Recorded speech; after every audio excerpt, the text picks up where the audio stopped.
Okay, hello, welcome to the stream. I'm Milo.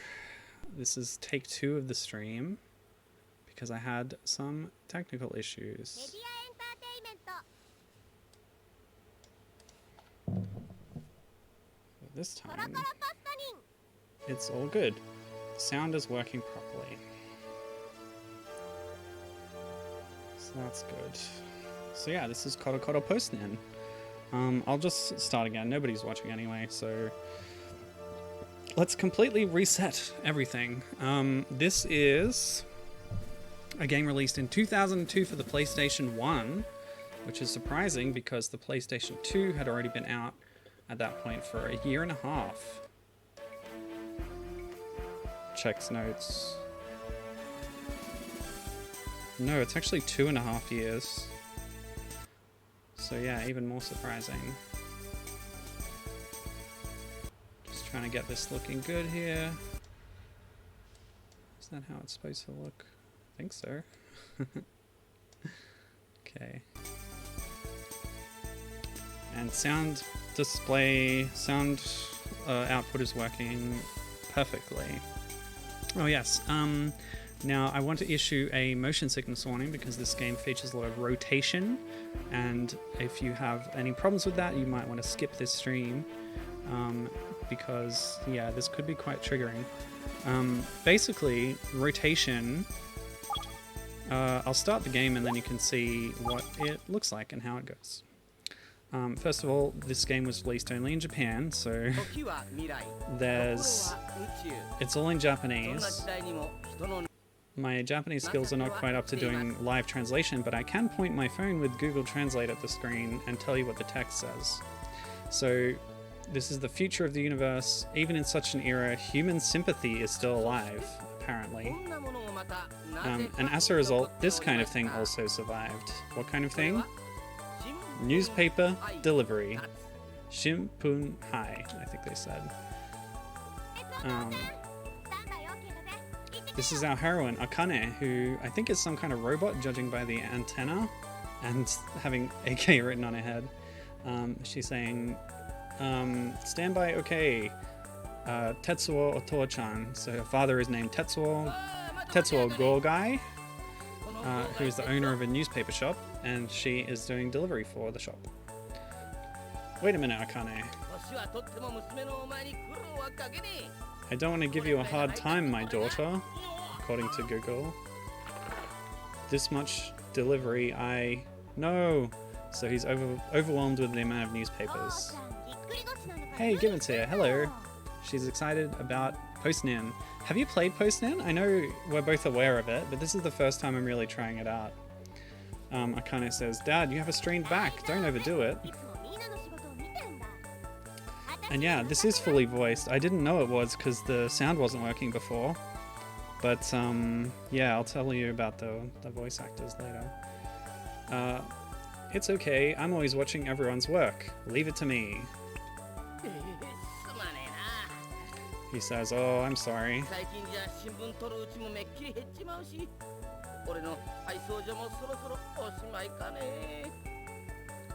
Gibbons in the same boat as me. Haven't seen very much, but yeah. Haven't played very much, but have a little bit. Yeah, that's cool. I know we're both huge fans of Umihara Kawase, and the similarities are definitely there. On the hills, the number of newspapers will definitely decrease, and the delivery station will soon be closed, he says. Oh, tragic.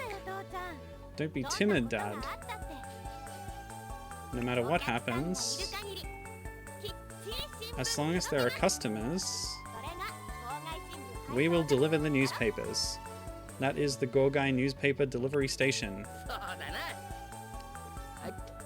Oops. I just skipped his speech, but he says, don't be late for delivery.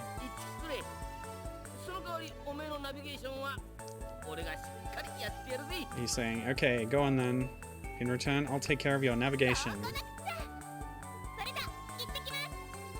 She says, that's what I have to do. Let's go. Cool.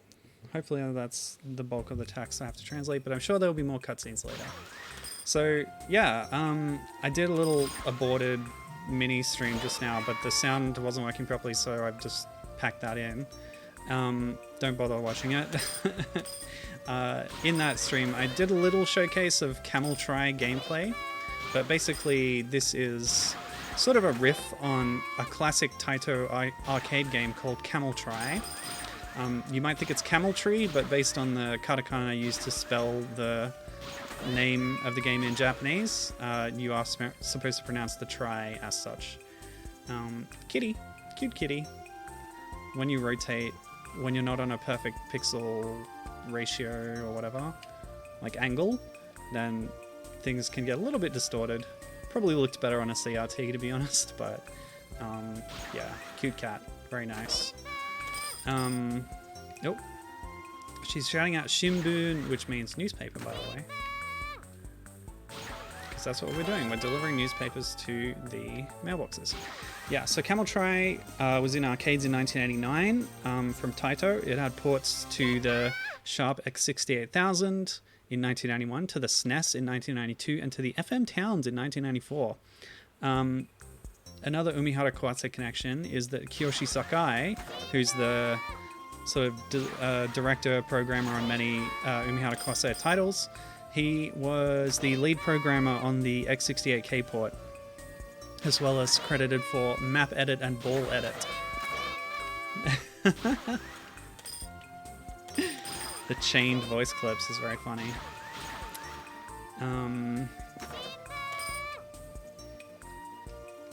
Oops. Sometimes it's tricky to decide which direction you're rotating. Anyway, yeah, it was a really interesting arcade game. You rotate the whole maze and then a ball rolls around, and they're sort of puzzle mazes that you have to get through. You might recognize this style of gameplay from the Sonic 1 bonus stages or special stages, at least in the Mega Drive version of Sonic 1. Also appeared in Sonic 4 Episode 1, by the way. I did this last time too, rotating around this little planet. Oh boy, okay. I believe it's been stated definitively that the Sonic 1 special stages were inspired by Cameltry directly. Yeah, so that's that. Ooh, okay. Gibbon says, I do actually own Cameltry, the SNES version, and the collection that it's a part of on PSP, which includes a remake version, as was the style. Oh, I didn't know about that. I didn't know there was that extra version of Cameltry. That's great. A remake on the PSP. I love those kinds of collections that then have a reimagining of the game as well included. That's so cool. Like Namco did that on the PlayStation 1. With Valkyrie no Densetsu and some other stuff. Gibbon says that, yeah, it's kind of amazing how several companies all decided what they were going to do was collections of classic titles that also include remakes of them. Falcom did it, Nintendo did it, and Namco as well, etc., as she says. Yeah, I agree. It's a really cool thing to do. Communication from Tetsuo. Akane, the next area is a little tricky. This is as far as I got on the previous stream, so we're caught up now. What is it, Dad? Combat vending machines deployed throughout the city.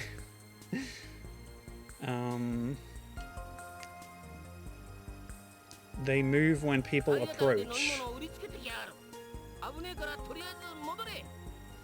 They sell you drinks by brute force. It's dangerous, so go back for now. Of course she's not going to go back.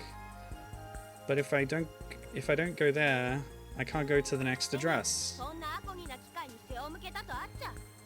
And if you point... oh, here we go. Besides, if you turn your back on such a crazy machine, the title of a newspaper carrier will cry. Or I assume that's the meaning is something like it'll bring shame to the title of a deliverer, sort of thing. Akane. Alright then, run as fast as you can in that case. If we hit them with our dash, you'll be able to knock the ugly crap out of them. Okay, that's how the Google Translator's chosen to render that. Yosh! Yes. All right, I'll do that. So, yeah, we talked about Kyoshi Sakai. The other, like, that's one connection to Umihara Kawase that this game kind of has tangentially, but also the style of this game is, I think, very much inspired, or at least similar to Umihara Kawase, with sort of the mundane realities of life, but put into an abstract and almost surrealistic kind of environment to reinterpret them. As well as the protagonist sort of being a young woman.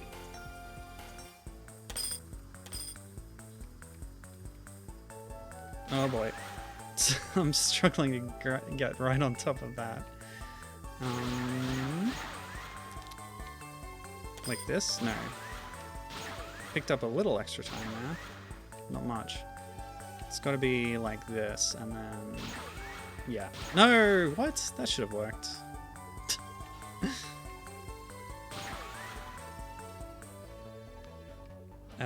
I'm gonna run out of time and lose a life.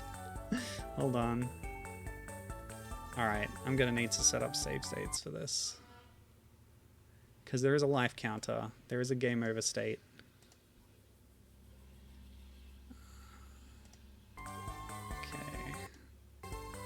Jikangire. Gibbons saying Sega also had remakes of classics like that. Yeah, I know there was a collection, or rather a series of re-release games on the PS2 that were like low-budget 3D remakes of classic titles. There's probably other ones. Let's see. Gibbon said that combat vending machines that sell you drinks by force sounds like an Aperture Science invention. Yeah, well said.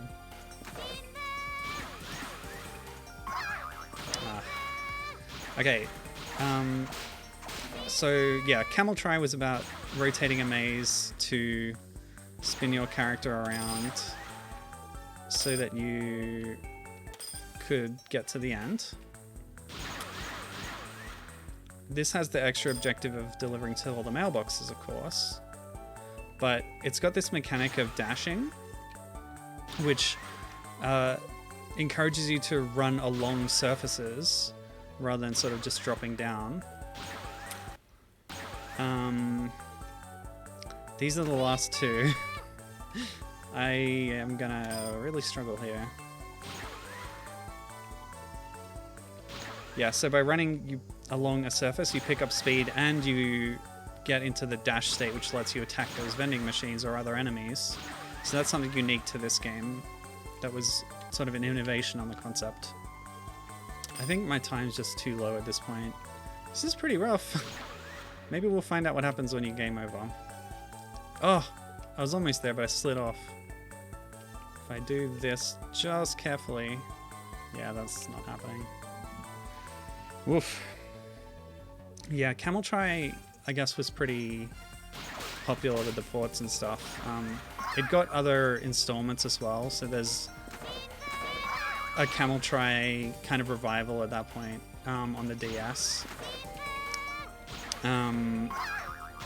Which does a thing that the vending machines kind of blend in sometimes. I miss that they're there, but I've gotten hit too many times now. I'm probably not gonna win this time. Yeah, so it does something which I think is a nice way to take kind of a simple or abstract concept and give it a bit more personality, which is to add characters to it. So the DS version of Cameltry, which is called Labyrinth, or in the original Japanese, Mawashite Koron. So it has like these human characters on the menu screens. I don't know if they really enter into the gameplay at all, but this Korokoro Post Nin is definitely another way of of going in that same direction. Alright, cool. Finally. But integrating characters into the gameplay, which I think is really cool. just grab this clock. That'll give us enough time to get to the exit. We finally did it. That was really tricky. Did not get to see what a game over was like. I'll keep save stating as we move on. Let me see. In terms of controls, interesting things to note are that the SNES version was compatible with the SNES mouse. And that the DS one, you could use the stylus to rotate the map on the bottom screen, or both had button controls as well. So it's always a struggle, like adapting that kind of analog control to a more digital pad. I don't know if I mentioned that the original arcade version of Cameltry had an analog dial, a rotary dial that you turn on the cabinet, which was pretty cool. All right. My liver is cold. That's what he says, apparently. Don't know whether to believe that. She's saying, come on, or it's easy? I don't know. It's one of those, like, filler expressions. You're so stupid, Dad, she says. Don't get too carried away. Beyond Dusktown, there are more dangerous things hanging around.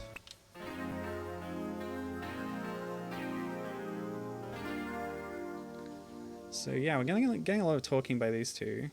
I better look up Tetsuo's voice actor. I looked up some info about Akane's voice because I knew she'd be in it a lot.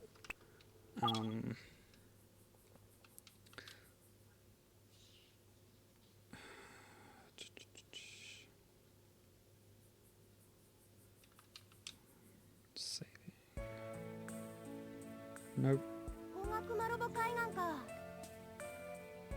I'm just getting that information now. But as for this, what does it say? This is the Marabo Coast. After this delivery is over, I have to go to school. Oh, she's a school-age student. Okay. Fair enough.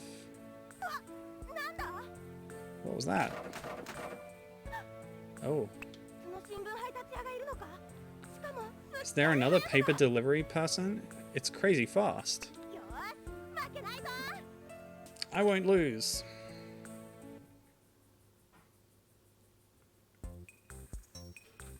Sounds like Gibbon's been collecting Cameltry variants. She said, alright, I forgot about the DS version. I think I ordered that too at some point. Post Nin was bloody expensive though, so I don't own that one. I'm not surprised, considering how late it was released. It must be pretty rare, and hence valuable. The ironic thing, of course, is that it was probably a budget release at the time. So Tetsuo was voiced by Naoki Tatsuta, who plays Kaio Kinkai in Dragon Ball Z Kakarot. What else? Kingdom Hearts. Oolong in Dragon Ball Z, another one of them.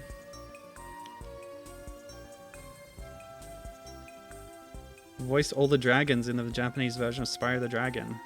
Cool. Bangalore and Saturn Bomberman Fight. And other Bomberman games as well.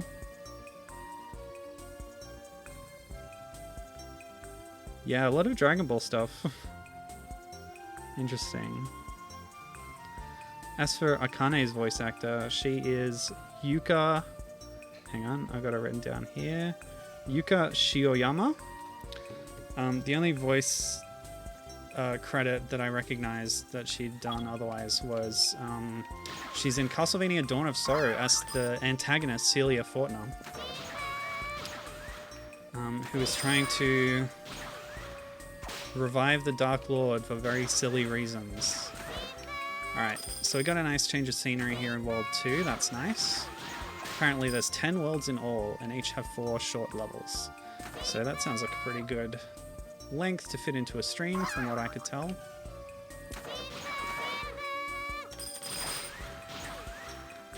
I saw something moving back there, I'm a little worried about it. I'm gonna go back and investigate. Oh, never mind. I think it was a plant. Oh, Gibbon's got another entry for me here. Koropata. that got ported to Steam. I've never heard of that one. Is that a variant on Cameltry as well? That's cool.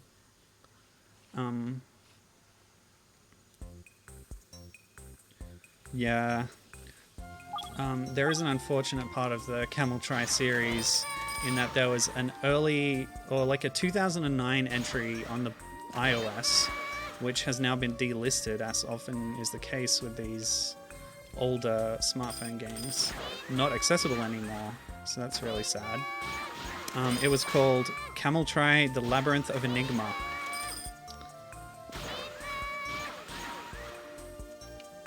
Oop. Sometimes I get the rotation direction wrong. Yeah, so I talked about Sonic 1 being inspired by it. I talked a little bit about this kind of being similar aesthetically to Umihara Kawase, which is cool. I think it's probably an influence, just judging by having now experienced it directly. It's very similar in style.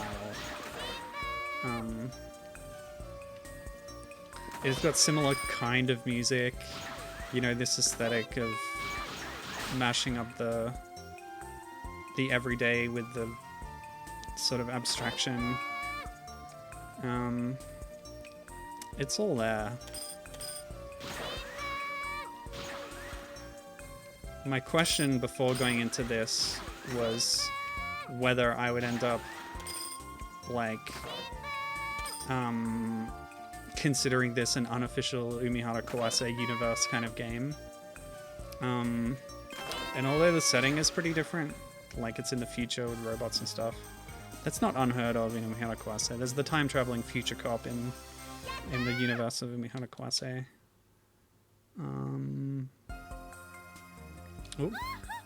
Oh, that is a classic villainess laugh there.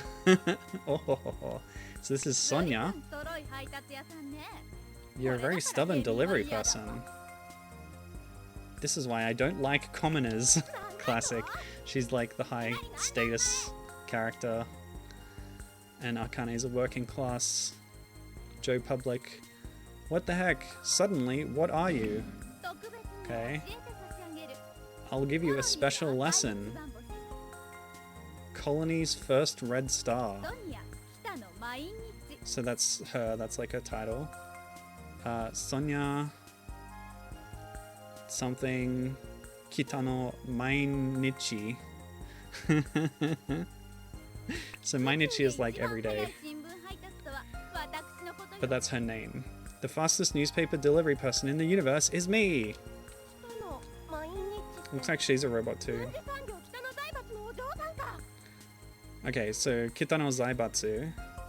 So there's the Kitano company. She's the like heiress of that company that works in the military industry apparently.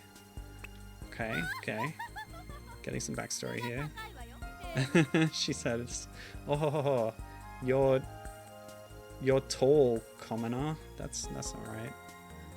It must be like you're uppity for a commoner or something." Even if I admit the difference in status, I won't accept it as a newspaper deliverer. Okay. Whoa, so that's her full name. Is that? Kochitora. I'm not sure what that bit is, whether it's part of her name or not. Gorgai is her last name. Akane. Oh, there's so much kanji there. Future Akane. Is her name Akane Mirai? Yeah, I think that's what she said. So like Mirai means future, but it's also a name in this case. Or maybe she means... anyway, whatever. I won't let you claim to be #1 in newspaper delivery. Well, with that poor figure and equipment, are you going to win? Well then, I'll show you how much I am. The next area is my practice course. Can you beat my lap time? I sure can. Etc. Ooh, how cheeky. I don't like it. Oof. You're so impudent. Nanda?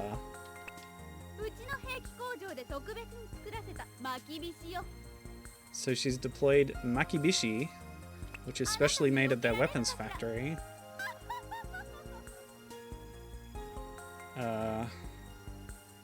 Can you dodge it? So some kind of weapon. She's like, how could you do that, I think. Trying to do a little bit of... Okay, so what she deployed is spike strips, which will stop me if I'm dashing through. Ouch! 5 seconds lost. That's rough. Oh boy, I'm not doing well. Oh no. Okay. This is just introducing us to the concept of hazards, right? So it's going to be generous with the time, right? Hopefully.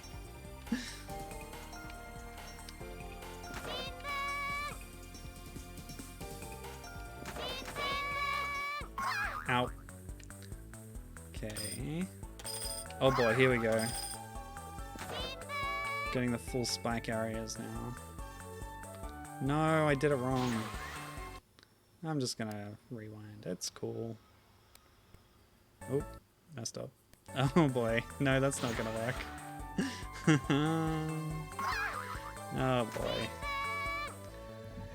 boy. Okay. Gibbon was telling me about Koropata. She says Koropata isn't quite what I remember. Looks like that plays more like Mario Party. No, sorry. More like Mario and Wario, Mario to Wario, which is the SNES mouse-driven puzzle game. But she says it's got that sort of Post Nin / Umihara vibe. That's cool. That sounds interesting. I'll look that up later. Just load a tab for now so I don't forget. Oh, it's so hot today.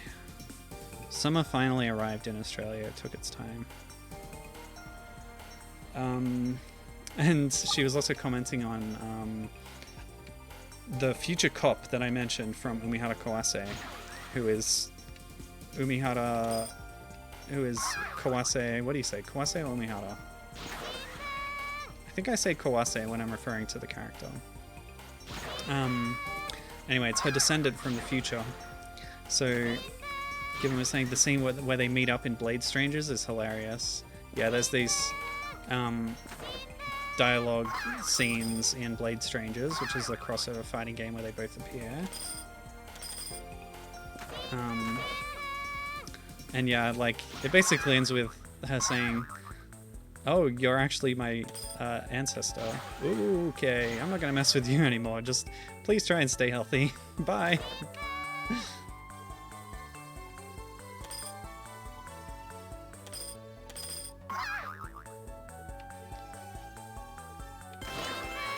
I believe she is illicitly time traveling at that point.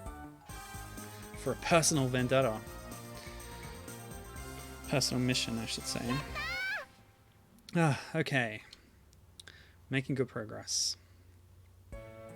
Oh, more cutscene time.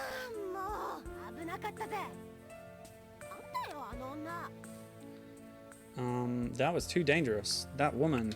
Grr. Although, thanks to that, I was able to get to school earlier than I thought. Okay.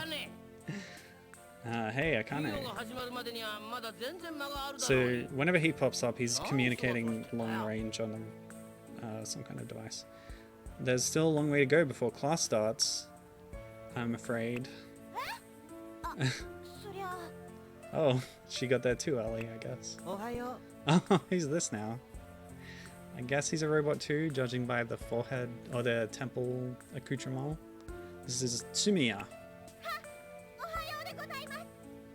Good morning. He's saying, "You're always early." She's saying, "Oh yeah, I guess so." He's saying, "Oh, and you're delivering newspapers today, Mirai-kun." So he's using her surname.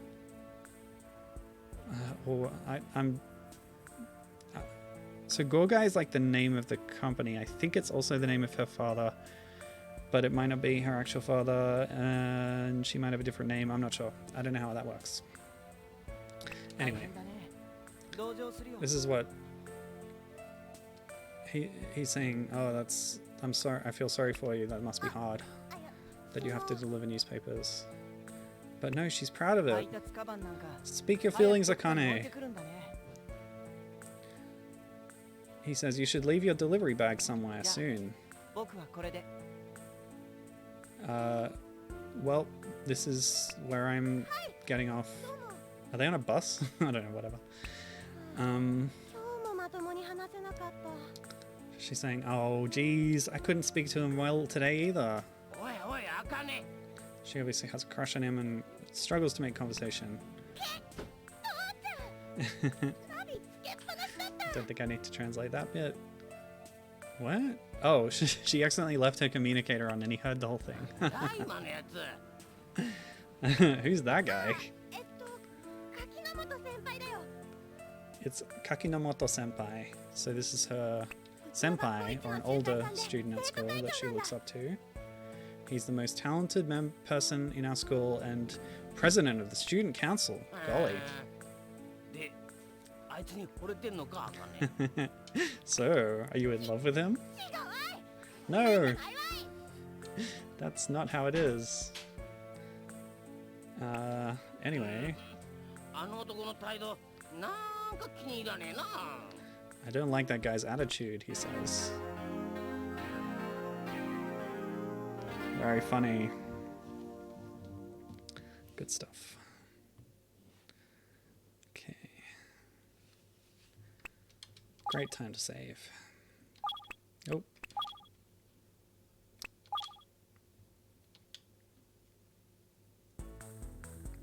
Oh, more cutscenes. A lot of voice work in this one. He's saying this guy is always pitiful. What? Maybe he's talking about Akane.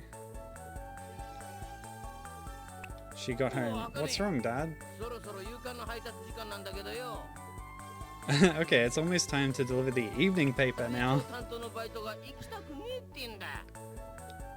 The part-timer in charge of deserted town says he doesn't want to go. Okay, so he was talking about the part-timer before being pitiful. Recently in deserted towns, ghosts have been appearing. Obake? Ghosts? There's no way. Oh. Come on. Struggling with lighting conditions now. I think she's accusing him of being afraid of ghosts. She's like, I'm not afraid. I ain't afraid of no ghost, she says. I'll go out and find out who the ghost is. Why, it was Old Man Jenkins who owns the carnival. Of course. Oh, this is lovely. Nighttime scene. Oh! Giant moon in the background. No, 2 moons. Okay, we're somewhere with 2 moons. That's interesting. Oh, I'm struggling. Wait, what? That's a hazard? It's a frog. Get owned, frog. I think with enough points you get 1-ups. But I'm just gonna save states. It's okay. So apparently in this part of town, the people use UFOs. Oh, flying saucers. I'm doing very badly, but I might still make it.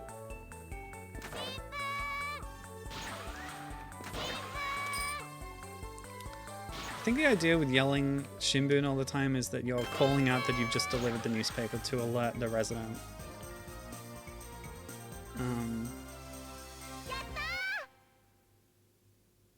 Okay. Right. Let me tell you a little something about Media Entertainment Inc., the creators of this game. Ugh. You know what? 2 damages so quickly. Oh gosh. So Gibbon's on eBay, trying to find a copy of this game. The cheapest one is $358 plus shipping. And if it's coming from Japan, that shipping is going to be not insignificant either. So yeah, that sucks. I hope you can be content without owning it. Ah! Get off! No! Why? I'm already in danger mode. Oh, a walking watermelon. Let's just go say hello. It's got a mouth. I guess it was a robot. Oh, no, there's another one for $2.99. Oh, good. She says she can be satisfied, but was just curious. Yeah. It's interesting to look that up and discover just how crazy the secondhand collecting market can get sometimes. Especially lately. I feel like it's gotten worse.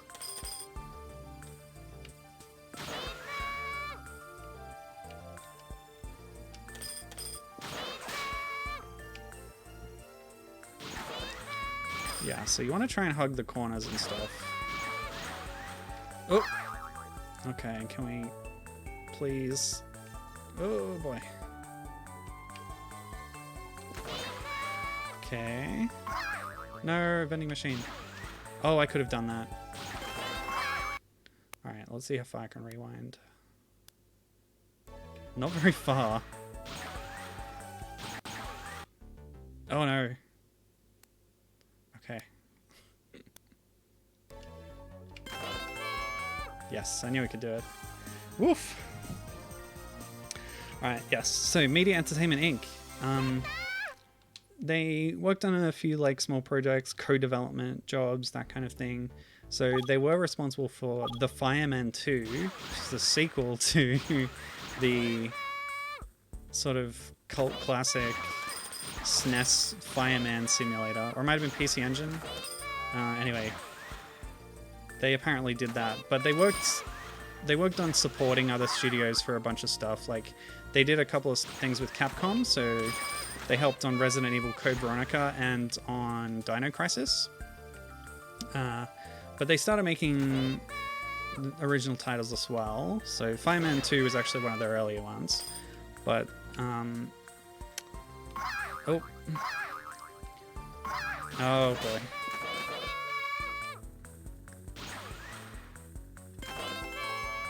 I'm struggling with doing this smoothly, but I'm usually getting there in the end. It was SNES. Okay, cool. The Fireman was on SNES. Yeah, it was a sort of co-op title where it was top down. You were two firemen, you know, putting out fires. What? Okay, so this is Ji-san, or like old man, grandpa, and he's saying, "Ojo-san, where are you going?" I think Ojo-san is like an old woman.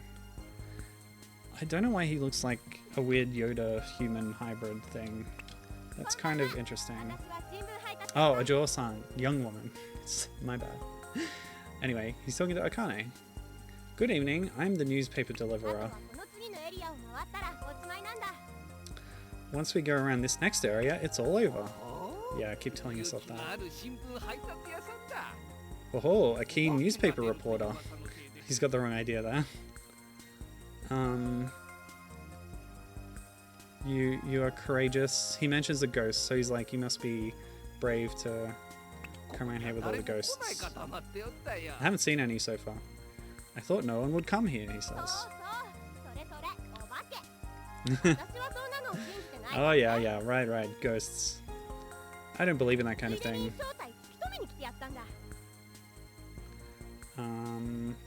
By the way, I've come to find out who you really are. Okay, we're gonna rip off his rubber mask. Oh, okay, it wasn't who you really are, it's like who they really are, like the ghosts. She says, Gramps, do you know anything? Of course I do. Oh, of course not, rather. But if there is, it's not a garbage. What? Oh, it's like, of course I don't know, but all I know is that they're not actually ghosts. They're wreckage of battle robots that were abandoned here.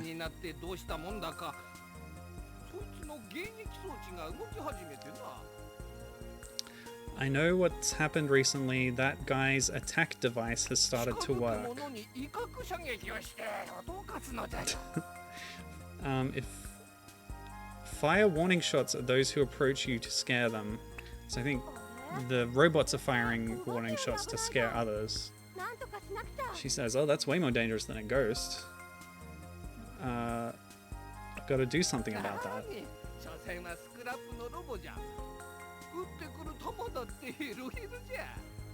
And he said, no, it's just a scrap robot after all.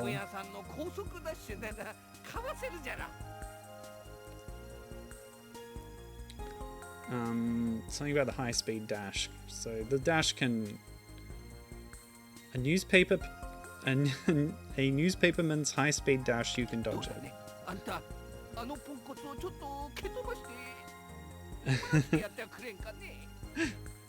What? Okay. Can you kick that piece of crap a little and shut it up? So he's telling me to use the dash to knock these robots out.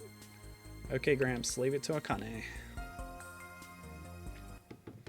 Wow. Another game that Media Entertainment Inc. did was... Wait, what? Sorry, what just happened? Okay. See, it's difficult when the enemies are disguised as like everyday objects, but I guess in this case they do kind of look like guns, so I should have been wary of that.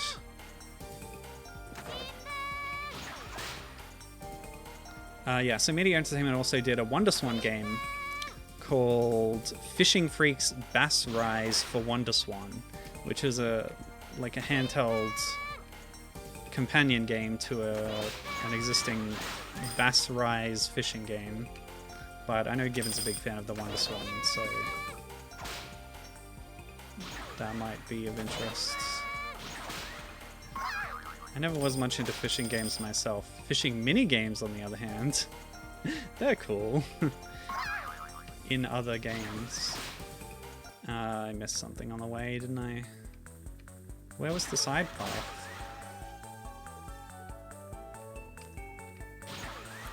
Got a dash more. Seriously, where was it? Oh, right here at the start. Well, there's no way I'm getting back now, so just restart the whole level.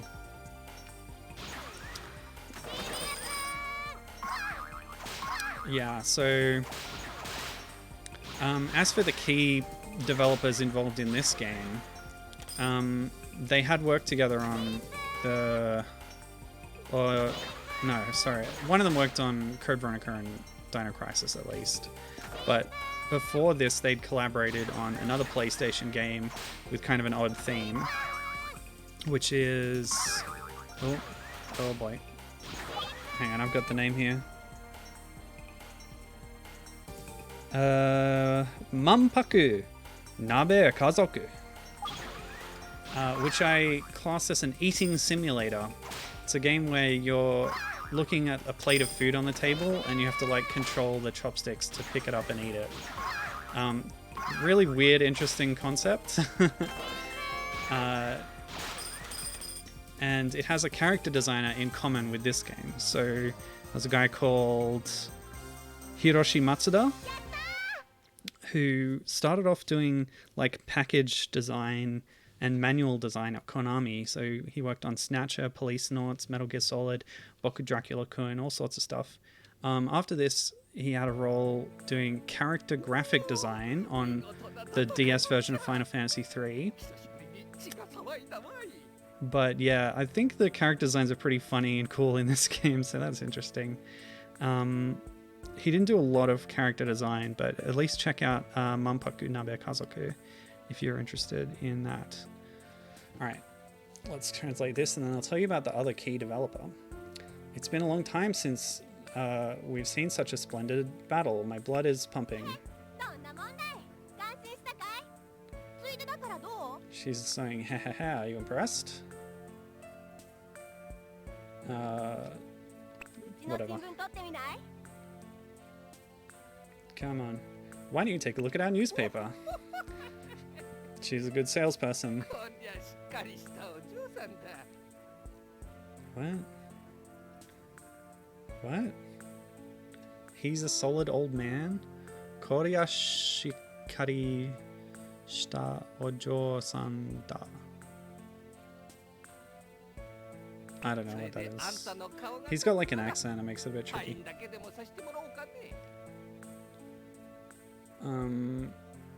If that makes your face stand out, would you mind giving me your autograph? I'm not familiar with that phrase. I have a secret? Maedori. Maedori. I don't know what that means. And neither does Google Translate. Nice to meet you. Thank you, Ojo-san.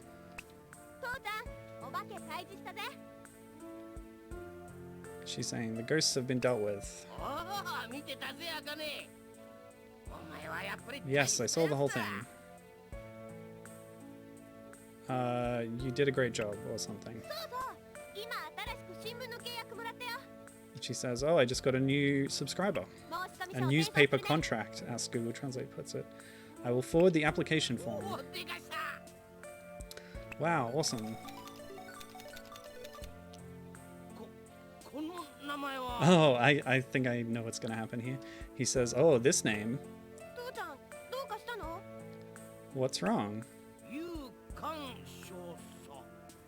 You can shoso. And shoso apparently is major?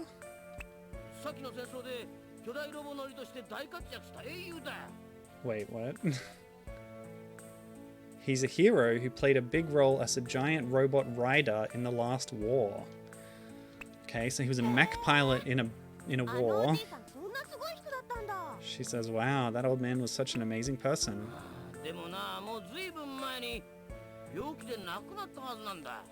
But a long time ago, he died of an illness. This is what I was expecting. He was the ghost the whole time. He died in that deserted town. It's a classic ending to a story. Oh, he died 20 years ago.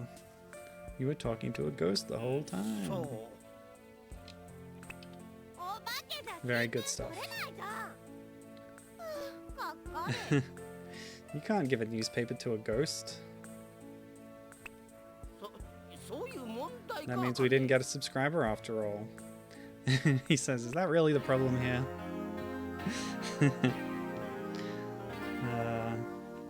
She wasn't concerned about it being a ghost, just that they didn't have a new subscriber. Okay. Saved. Alright, what's next? The translation takes longer than the gameplay. How are you today?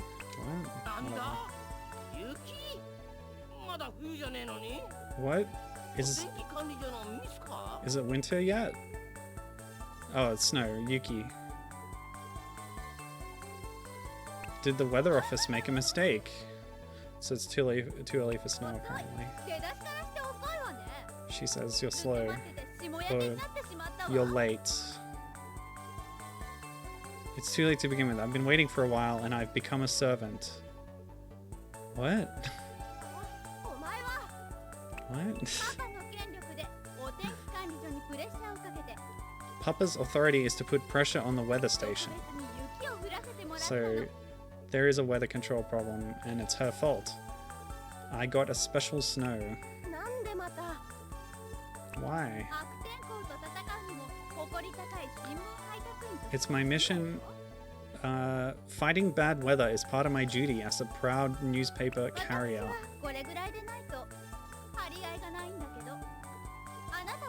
What? I can't... What? It's struggling with this one. I don't have much to say about it, but what about you?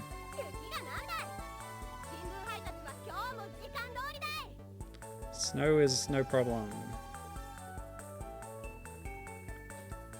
The deliveries will be on time again as usual.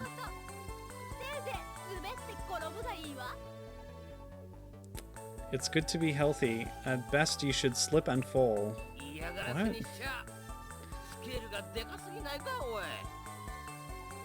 If I harass you, isn't the scale too big?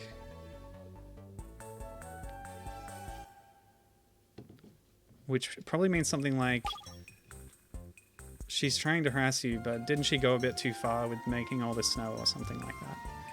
Woo! What a struggle these are. Okay. So let me tell you about someone that I found pretty fascinating. If you look in the credits for this game, which hopefully we get to the credits at the end, and you'll get to see these names, but there's sort of a very key figure in the development. Her name is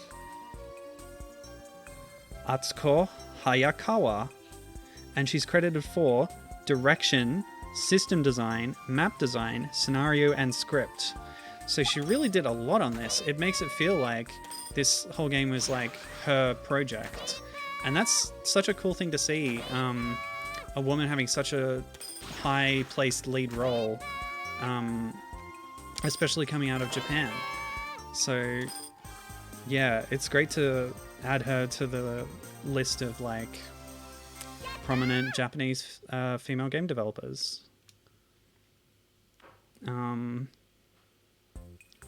Yeah, she hadn't even done that much before that, according to Moby Games.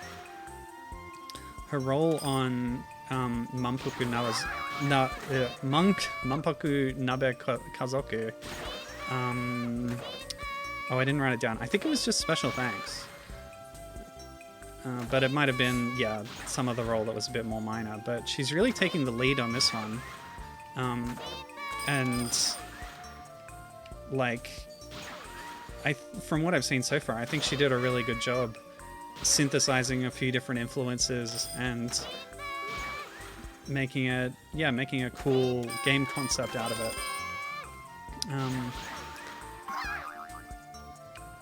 And like the story has a fun tone to it as well. She wrote the scenario, so like everything comes back to her. She designed the maps, you know, she designed the systems, the gameplay mechanics, and was the overall director. So yeah, like hats off to her, definitely. It's really cool. Oh.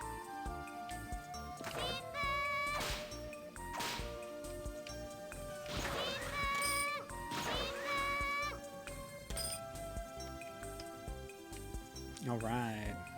Let's get that lucky cat. I feel lucky. Yeah. Oops. Yeah, I saw one of those earlier. It's like a frog that's dragging a plant behind it or something. Trying to avoid this projectile. There's a few of them. Okay. Oops, never mind. Oh no.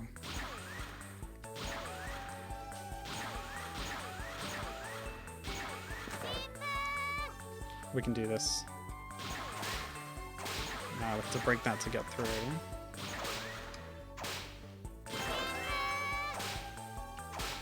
Yeah. Oh, that felt good.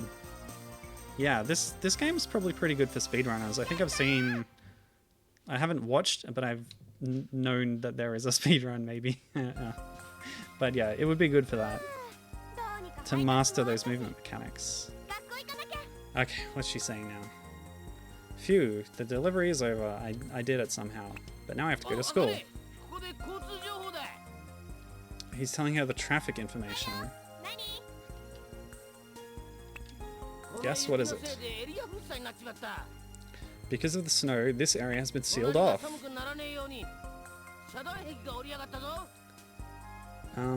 I've got my hair cut down so it won't get cold next to me. What? That doesn't make any sense. Oh, so that The neighbor doesn't get cold. The insulation type is down. Insulation. Oh, maybe they've got shutters or something that he has to close so that the neighbor doesn't get cold. So she can't go home. She can't go home because it's locked in with insulation. And she's like, oh, so I can't go. Oh, he wasn't talking about neighbors. He was just talking about people in the area. It's like the area's been shut down, which he already said, but he was sort of clarifying it, I guess. What the heck? Run as hard as you can and smash it with your body. Okay, so those are those shutters. We already broke a few of them in the last stage.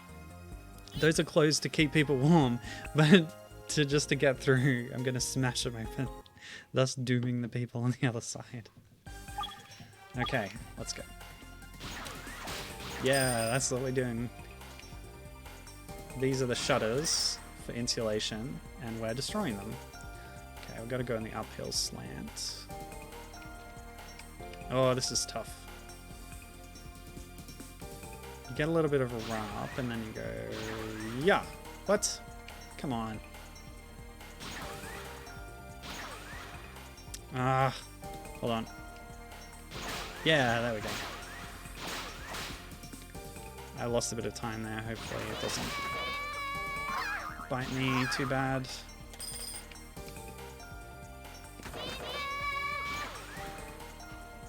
No! Gotta go this way.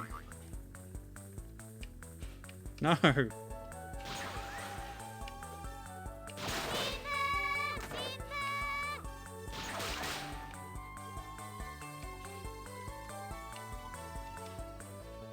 Nah. No! I was trying something, it didn't work out. Oh, 1-up. That'll help a lot, actually. But it's okay, I had a save state anyway.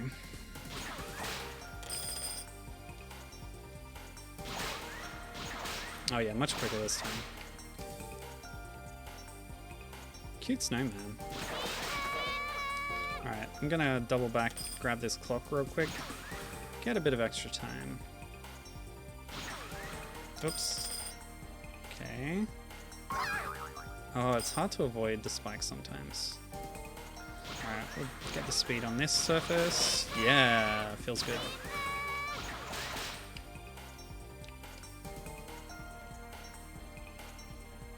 Nah. I'll go this way, get a bit more of a run up. No! Ah. Oh boy. This is rough sometimes. Okay.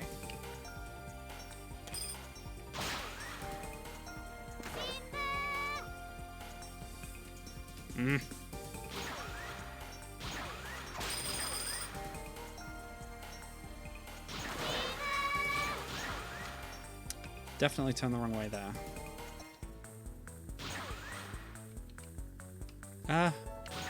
Where am I going? Oh, there. Okay.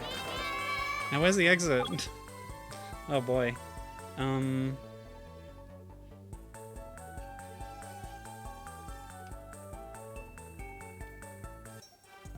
No! Okay. Just making a new save state just in case. Where is that exit? It must be down here.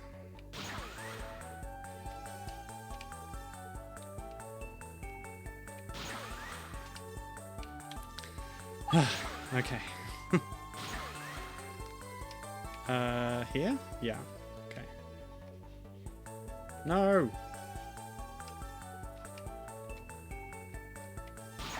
Yes. No! Okay. Oh, gosh. Yeah, I cheated. It's okay. By the way, I want to see what these pickup things were, what the point totals were. So coin, getting coin, treasures, whatever. So different kinds of pickups, I guess.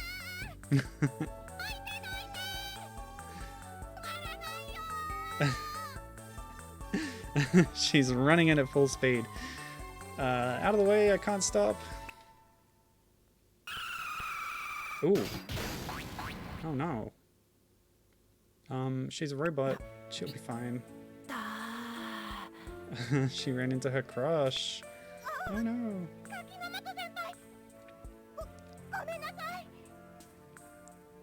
I'm sorry, Kakinomoto-senpai.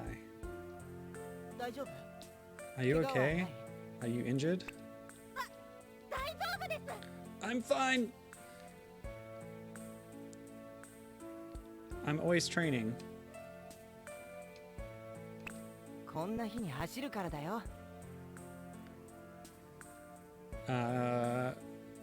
He's saying that he likes to run on days like this.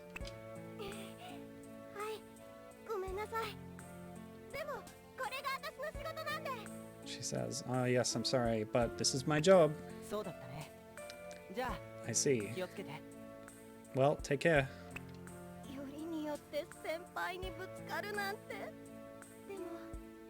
Of all things, to run into senpai.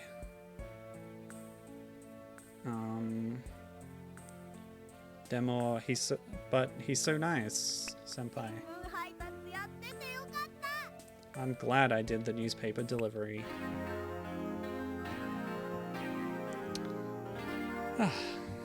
We get the nice jingle telling us we've beaten that world, and we'll get the chance to save.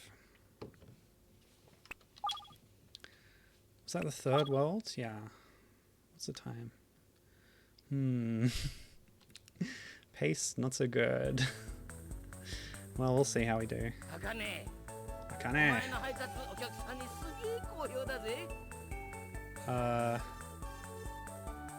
Your delivery is very popular with the customers.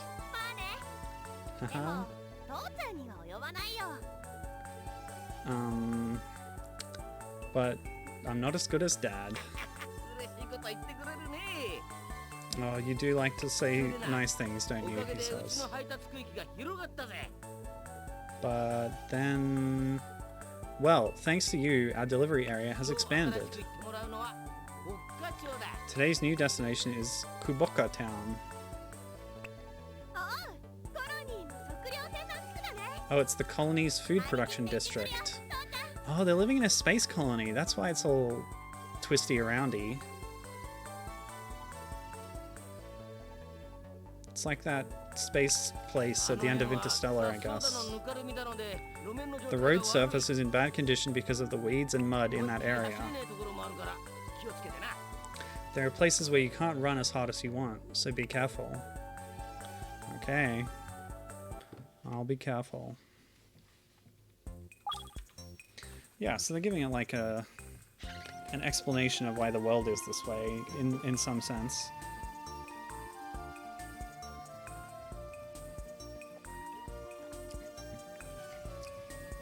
It's a space colony. They just happen to live like this. Like they're in suburban Japan of the 90s. Wow. In some ways, suburban Japan is timeless. It's been the same for decades. Alright, so I think the brown surfaces you can't get up to dash speed on is the gimmick here. Oh, what are those? Okay. I like the background here.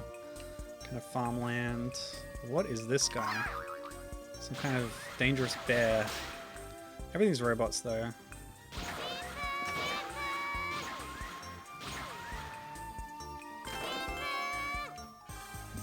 Yeah, it's okay to smash robots in video games.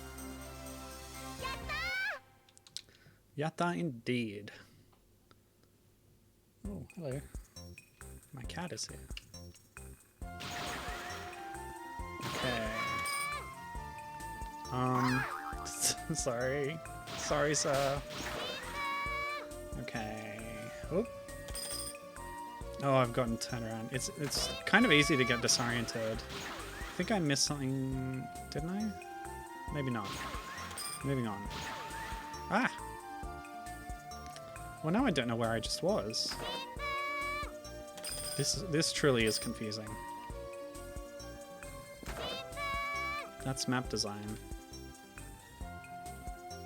Okay. Ow! Spikes! Rude. This way? No. Which way? What's going on? This way? Yes, this way. Okay, fine.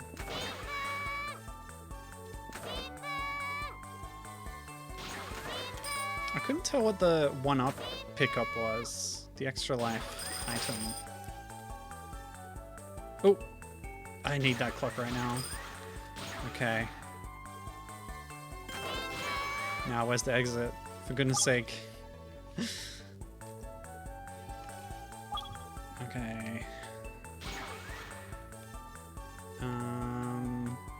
I don't even remember seeing it. This way? Oh, just here. Oh, thank goodness. Whew. The tension. I still haven't seen what happens on a game over. Hopefully I never will. Oh. I feel like the dial is the ideal way to play a game like this. I'm frequently getting confused between left and right. Oh! See, just then, I did it again. I lost 10 seconds because of it. No! Evil bird. Clockwork bird.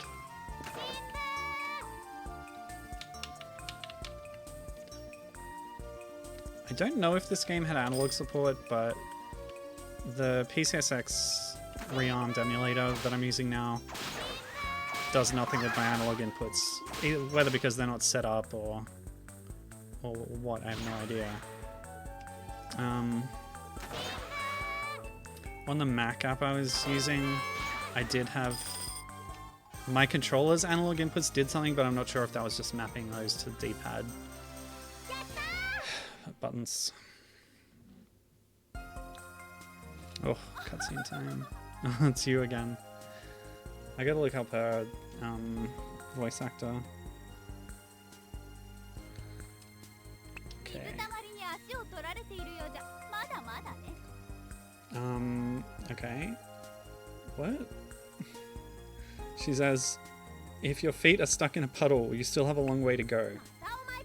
So that was a puddle that we were tromping through before. You again? It's been a long time since I've... Wait, what? The idyllic scenery is ruined. So she's like, you're an eyesore. It's nicer in here, but you're ruining things. Well, that kind of person is a very good match for Doronko.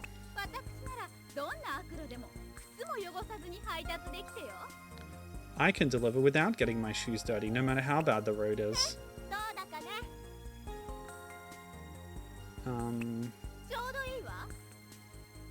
She's like, what? It's fine. Let me guide you to my special training course.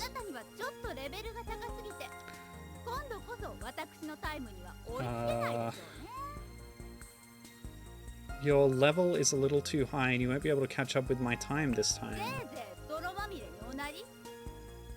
At best, you'll be covered. I'll break your records. Okay, so we're competing again. Narratively. Whoa! Evil frog. What is it carrying around? It's either one of those carnivorous flowers, or it's like a blob with something else on top of it. I have no idea what that is. It's like a frog rickshaw. Yeah, these puddles are tricky, because there's a lot of enemies around, and you can't defeat them if you can't dash.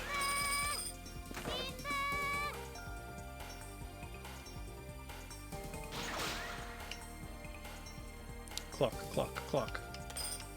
Yes. Okay.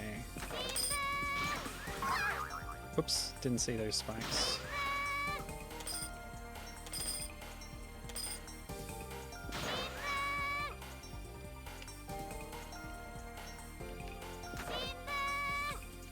Okay, we're getting there. Oh, it's a little face. Okay. Yeah, I was wondering what the 1-up was. It's her head, of course, in the classic video game tradition. I don't know who was the first to do that. No, what? Really? What did I miss? Gotta backtrack. Not that. This one? Oh, man. Ah. Carelessness. And my rewind time is not very long. Oh, that's a really tricky one to get. Because you can overshoot and just fly off into space. Stupid watermelon. I wonder if the frog's a robot too. I'm gonna have to assume so. Nope. Haha, I escaped you, frog.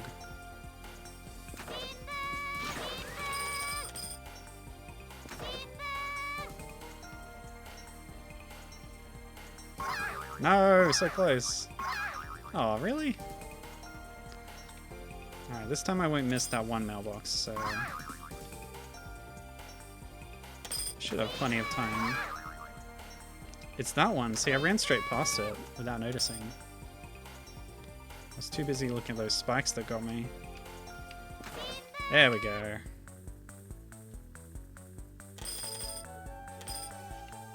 Yeah, now we're doing it.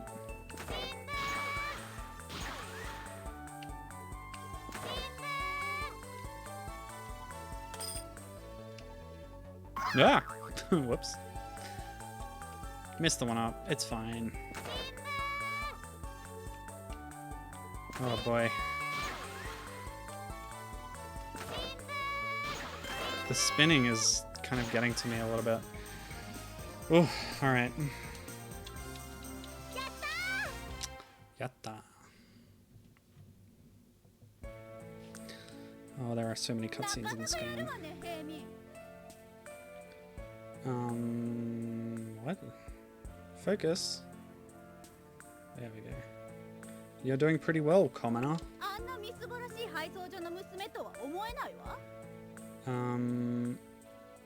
What? I can't imagine that you're the daughter of... or I can't imagine being the daughter of such a shabby delivery office, she says. Don't speak ill of my dad's shop. Okay. Tetsuo Toa-chan, Father Tetsuo, took me in and raised me when I was orphaned in an air raid.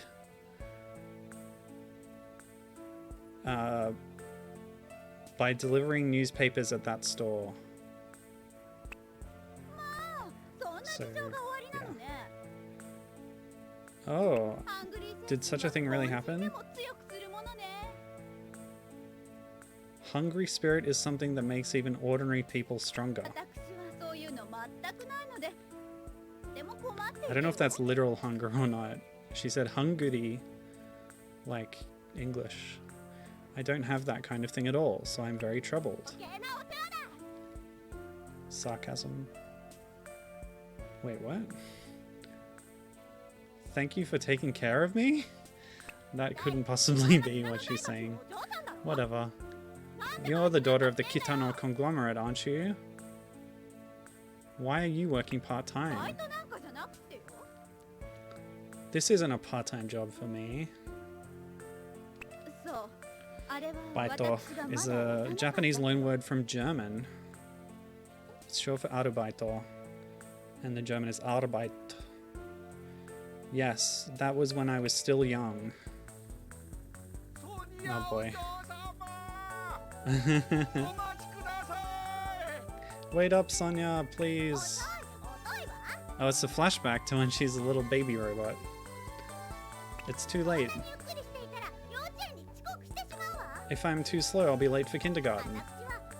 Of course, this is far in the future, where humans and Reploids have become almost indistinguishable.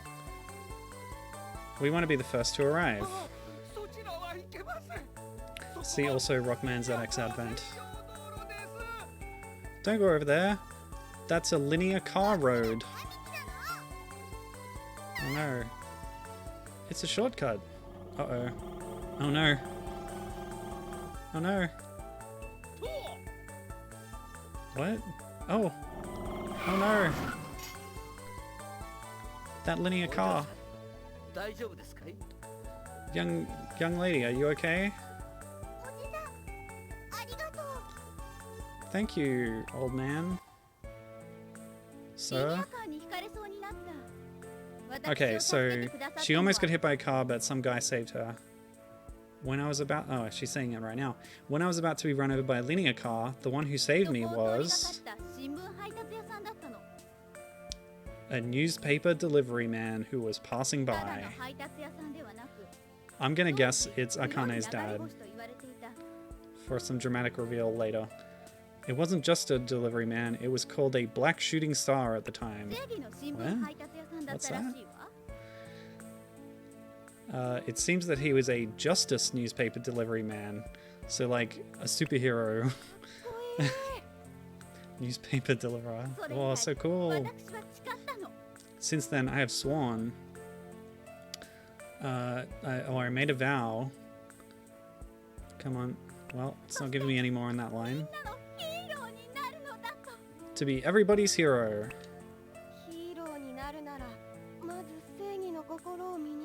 Akane says, if you want to be a hero, first you need to acquire a sense of justice. Humph. Why am I talking about this to a commoner like you? Anyway, that same newspaper delivery man... Oh, no. As a fellow newspaper delivery person, if there's someone who's not so ugly, I can't forgive you. I can't forgive you as a poor translation. You should never use it in actual localization. Hey, this Akane-sama is a splendid delivery of justice. So Akane is talking herself up. I won't forgive you if you're disrespectful. Again, do not use that phrase. As always, I'm sorry. Please remember, I will come back faster next time. You must be able to catch up with me, even if it takes your whole life. Nope. I'll let you know that I can't catch up with you, even if it takes my whole life. Nope, I think they've swapped the pronouns around there. Or the subject and object, rather. She's saying, you won't catch up with me, even if it takes your whole life. I believe. Anyway. I'm not sure what that said.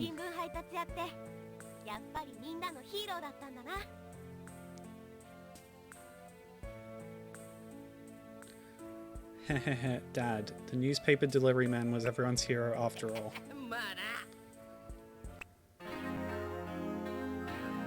I think he heard that. I think he knows.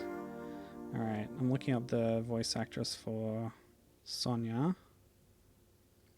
It is Fumiko Inoue. She's in Digimon Story Cyber Sleuth, King of Fighters. As Lien. Who else? Oh, she was in Nijiro Dodgeball Otomatachi no Seishun. That's an interesting connection. I believe, if I'm not wrong, that's the volleyball or dodgeball game that where each team was designed by like a guest illustrator, and one of them was Kondo, the guy who does the character designs for Umihara Kawase. So there's another connection tangentially.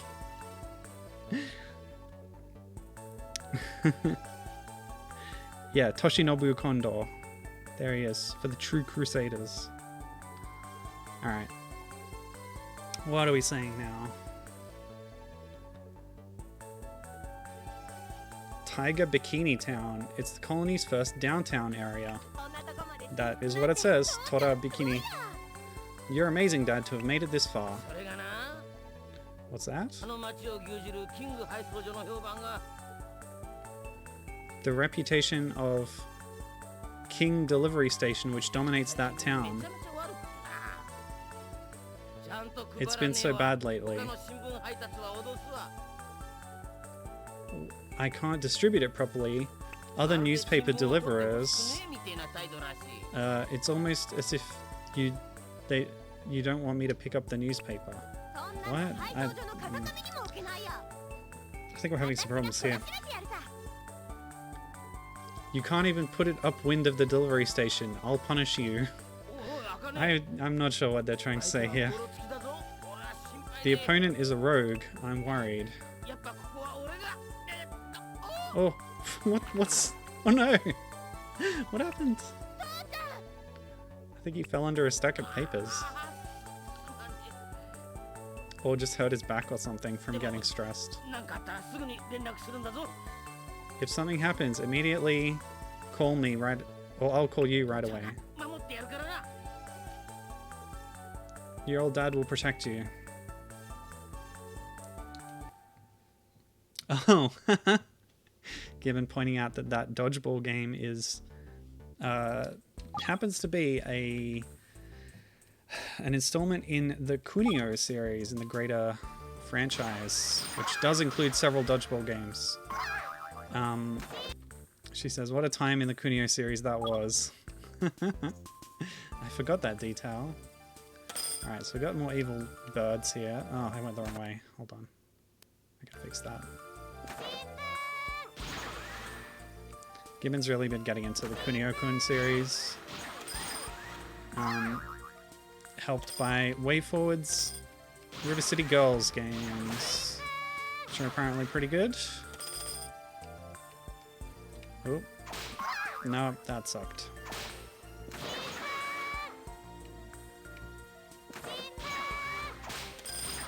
I'm lucky I did not hit that watermelon. Oops.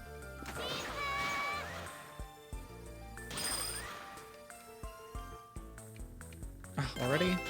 Oh, that's good. I was right at the end. Yeah, so that was the, what, PlayStation or Dreamcast something?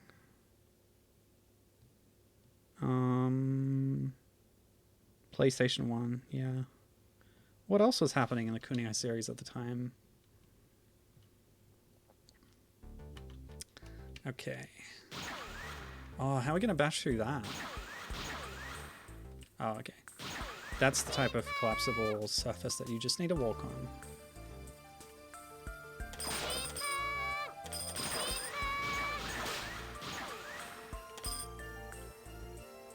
I hope we come back, because I've skipped a few. Yeah, okay. I have to backtrack.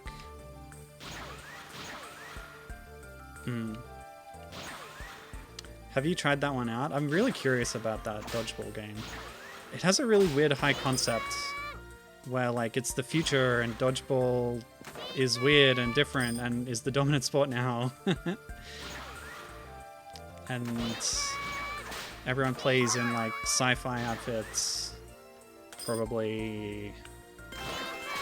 Okay, that was it. I think we can just backtrack from here.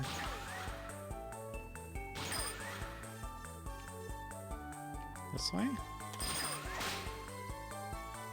Uh-oh, am I lost? It's this way, right? Oh no, what am I doing? Where am I? Did I just go back to the start of the level? Oh, there it is! Nope. Alright, let's go this way.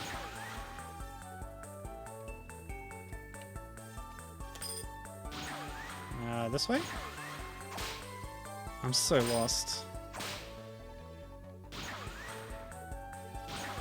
But yeah, you should be able to see the reason this is called Tiger Bikini Town, because the key feature is the big blimp with the woman in the tiger print bikini on it. Very Urusei Yatsura style.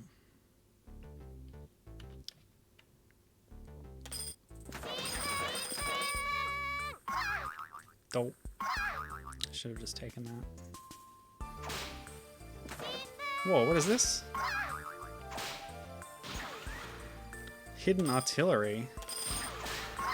Ah. I feel like I've missed something already too. No.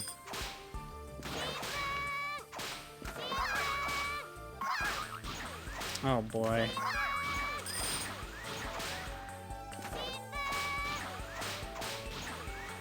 Yeah, I missed some. That was early on, I think.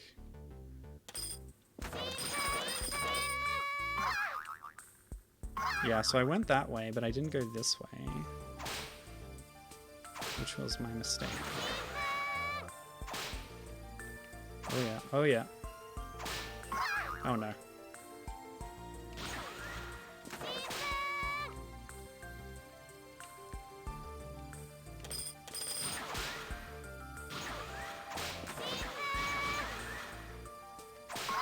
Ah.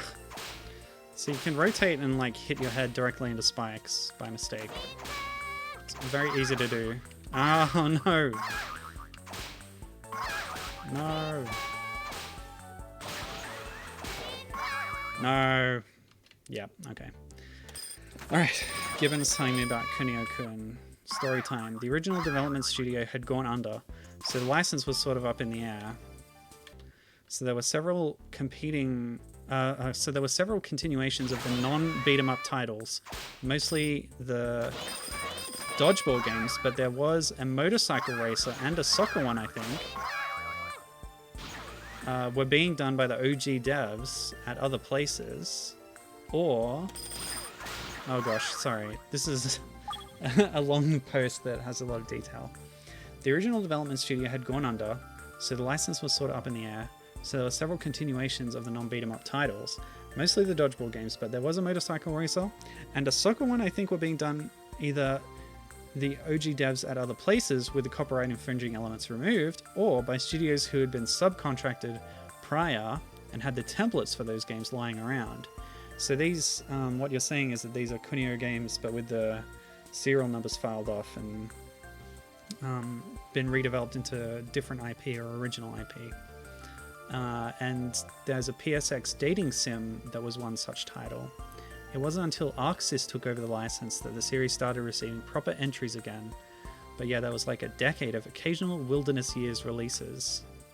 Between 86 and 96 developed by Technos, 96 to 06 developed by Miscellaneous Places, 06 to present developed by ArcSys. Interesting. So ArcSys has already had more than a decade. And they're presumably subcontracting it to Way Forward for the new games.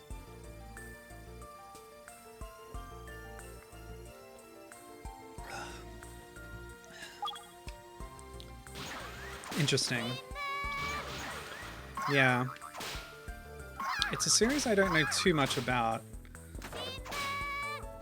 It's very long-running and famous.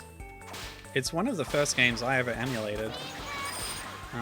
On the classic Nesticle emulator. A friend gave me a pack of ROMs, including Final Fantasy 1,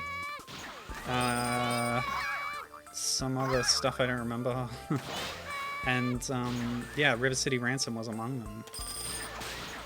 Originally, when it was released in the PAL territories, it was called Renegade or something, I think, or Street Gangs, or some stupid name. But I had the NTSC U ROM at the time. And yeah, it's a fascinating game. It's really cool. I like the RPG elements and the exploration added to the beat-em-up style. And that's the strength of the series, and they all, yeah, that carries through to certain entries. Oh boy. So this guy's label is King. Like or is the word for king. Ojo-chan, I'm sorry, but from now on it's my King Delivery Station island. Okay. Let's have it.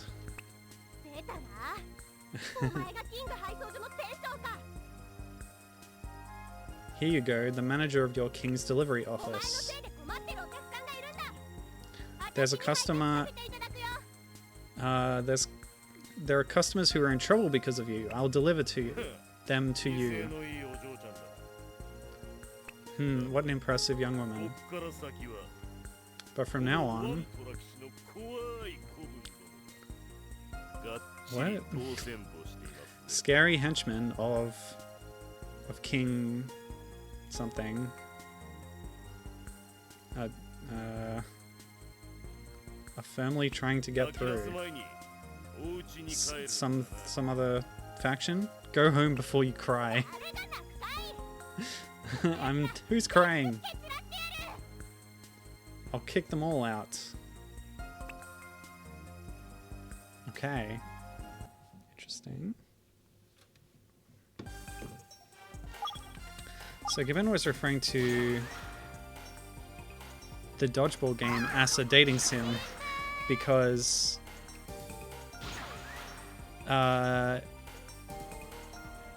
yeah, so she mentioned a dating sim, but the dodgeball game that I mentioned is one and the same. It's a dodgeball game with visual novel / dating sim aspects. Wow. Okay. That's interesting. I'm also less interested in it now, but yeah. Gotta get... What? Okay, don't tilt too far. Oh, come on.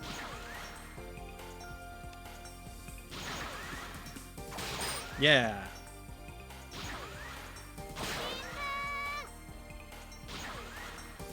I think I've missed some on the other path already, so... But this is a scouting run.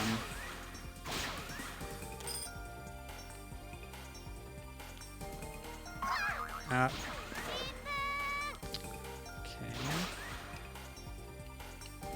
Nah, stop.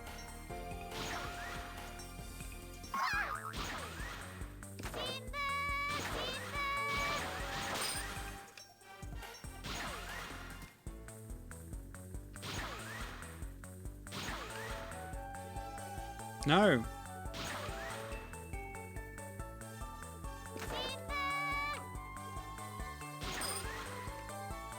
Oh, okay. That's not the last one.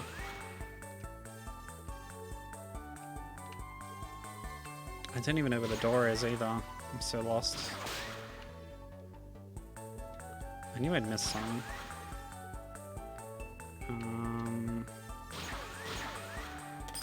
Oh, there's two more. Yeah, okay. Oh, right there, yeah.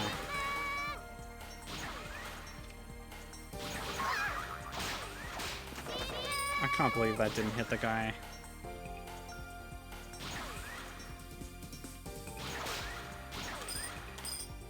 Ah.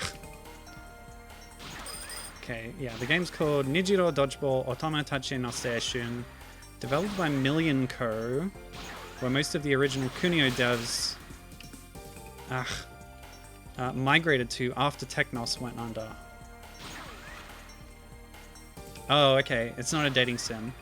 Gibbon was misspeaking or misinformed. She says, the wiki says it has growth sim aspects, not dating sim aspects. But she's not sure what a growth sim is. I believe a growth sim is... What's the classic growth sim? Is it Princess Maker? It's like where you take charge of the schedule of somebody and you have to develop their skills and stuff, and sometimes it involves them growing up over time, like you have a baby and then you have to oversee what they do day to day until they like graduate school or something, and how well you like take care of them is how well their life goes, kind of. I don't know, it's hard to explain. Oh, hey Captain, how's it going? This is, what's it called? Korokoro Post Nin, or rotating, delivery person, or something. Korokoro is like rolling, and post because I'm delivering the post, or the newspapers in this case, to mailboxes. And Nin because I'm a person. Although I don't think I'm human, I think I'm a robot. Yeah. Did I explain that okay? Have you heard of Princess Maker, Captain? We're just discussing the concept of a growth sim.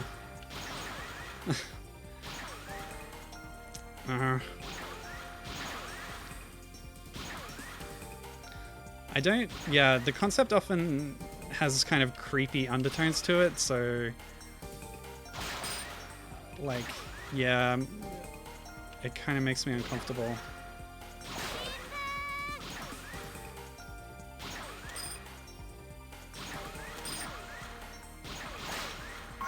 But it doesn't have to.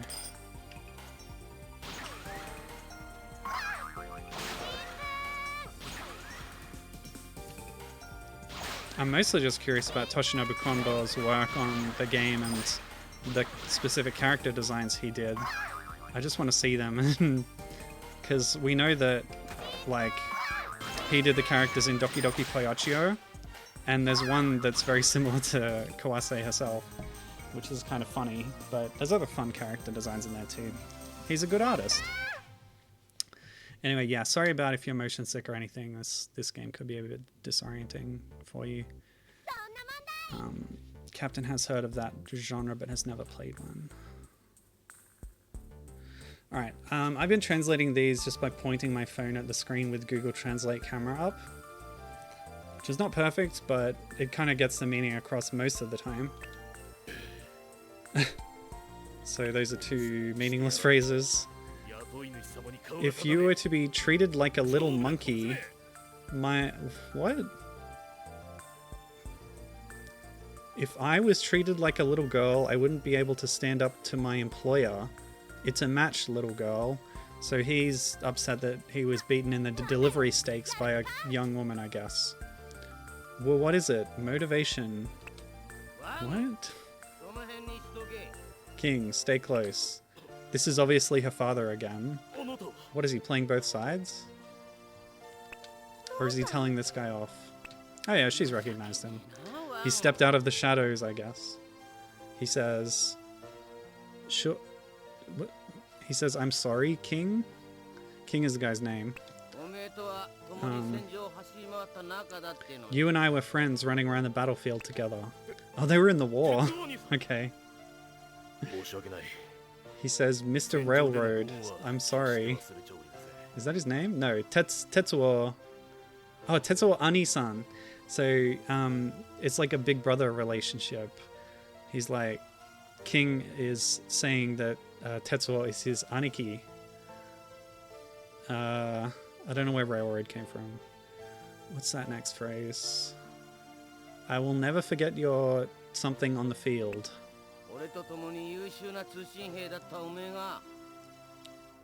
You who were an excellent signal soldier with me. Communications officer?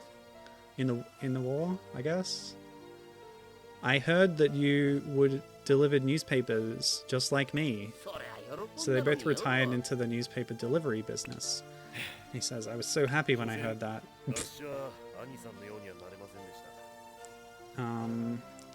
He says, after all, I couldn't be like Ani, which is like him, so you. He was looking up to him and trying to be like the legendary black shooting star Gogai Tetsuo. So yes, the father robot is the legendary superhero delivery person who saved the life of our rival character. Yeah, it's all coming together. There's a lot of plot to this game, apparently. The backstories, tragic backstories. I'm not getting anything from this one. But presumably she's reiterating the same revelation that I just stated. Like it was a long time ago. I know Mukashi. It's an old story.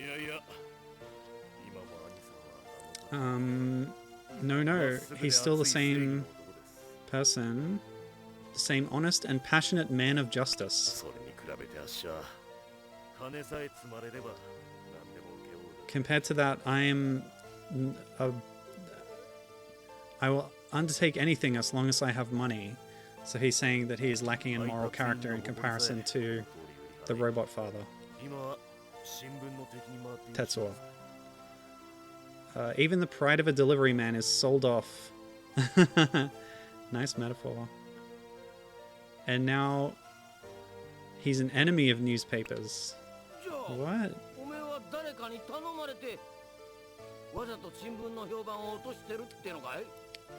Well, if Are you deliberately damaging the newspaper's reputation at someone's request? Yes. That's right. There are those who hate the existence of newspapers. Okay. What do you wrap your plates in when you're moving house? I was under his control. People who hate newspapers? Their name is the Cyber Chirigami Gang. I love it when they repeat the same thing. That's a great comedy beat. Yeah. So was it Denmore? It's like cyber electronic. And Dun is the same Dun in Rocketo Dun, Team Rocket. You don't have a face to turn to. Farewell, both of you. He says, I believe in you.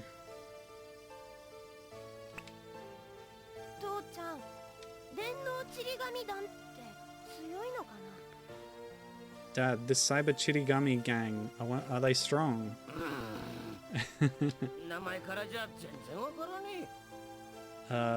From the name, I don't know. I can't tell. So he hasn't heard of them. Whew.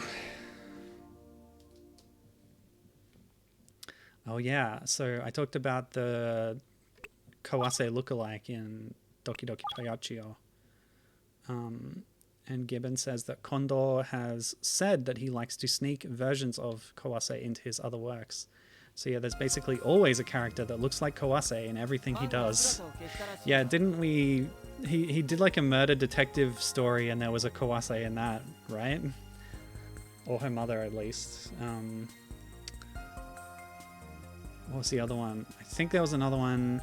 He did a manga, or at least like a doujin artwork of some kind, where there was like a cyber future soldier version of Kawase. Yeah. It's pretty cool. So this is clearly Senpai in silhouette. He's saying King seems to have disappeared. Oh no, he's secretly a baddie.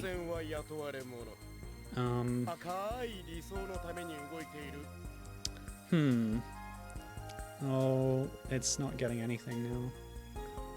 It's a fragile thing. I'm moving for a lofty ideal. What are you talking about, dude? Not like us. Okay, so they have lofty ideals, but we don't, he's saying. Yes, our aim is the further advancement of mankind. Very anime of you. The colony's inhabitants must live in space. Oh, the colony's inhabitants still read newspapers while living in space. They circulate things that are behind the times. So he thinks the newspapers are an anachronism. He's not wrong. He wants to get rid of them so that they can advance into the future. I'm really embarrassed by the colony people's love for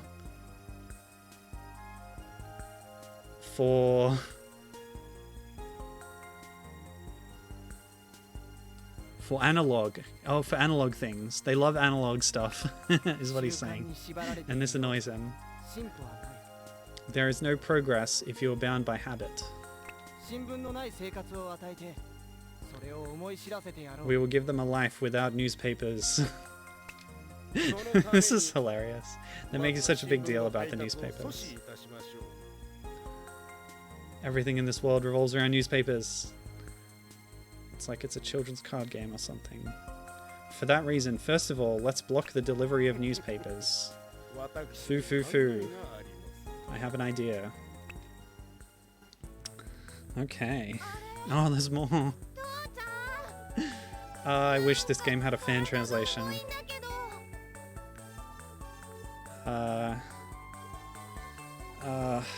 My body is heavy.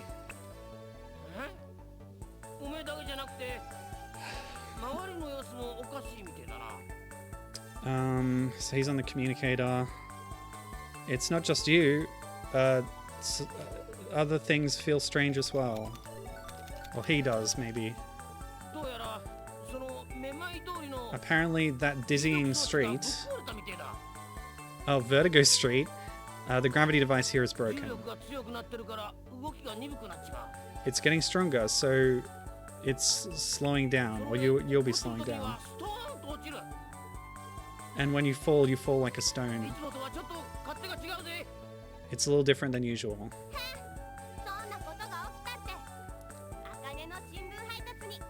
Whatever happens, Akane's paper delivery will never be late. Oh, my arm is sore from holding the phone up. I'm weak, okay? Physically weak. That is my... that is my nature. Alright. So we're right at the exit to start with. Yeah, it's tricky. The gravity sure does feel different here. Oh no. See, it's really easy to overshoot now with this gravity.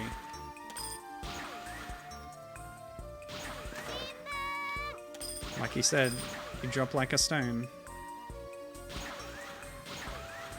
Maybe I can go like this.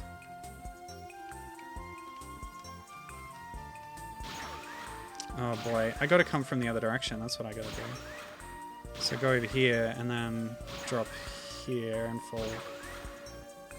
I want the clock though. Okay.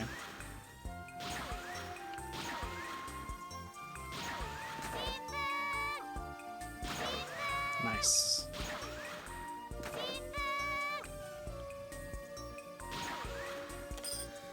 Whew. Okay, so Gibbon was saying about Condor. The detectives and vampires, I didn't know there were vampires involved, but yeah. Detectives and vampires thing outright had Kawase and her mother in for 2 pages. Yeah, so that's just a cameo, but there were other times when he made a new character who just looks a lot like Kawase, and that's kind of on purpose. Gibbon goes on to say that it was a light novel that he illustrated about a cyber soldier who looks like Kawase, which is the thing I was talking about. He also did illustrations for a board game, and surprise, one of the characters looks like her. You should post that in the Umihara Kawase Discord. I don't think I know that one, unless it was just in there and I forgot. Which is entirely possible. Yes. Just skated along there. Your feet have to be touching the ground to make a delivery, and that's tricky sometimes. But I just got it in that last one. Okay. We're doing pretty well this time. Yeah, that was much quicker. Oh, come on. Last one. Oh, if I get stuck on the last one, that's a tragedy. Let's do this. Yeah, that worked. No, there's one more. Oh boy. Let's make another save state. You get a little jingle when you finish them all, so... Oh, it was off the map. Unfortunately, the minimap does not show you everything. It's not large enough.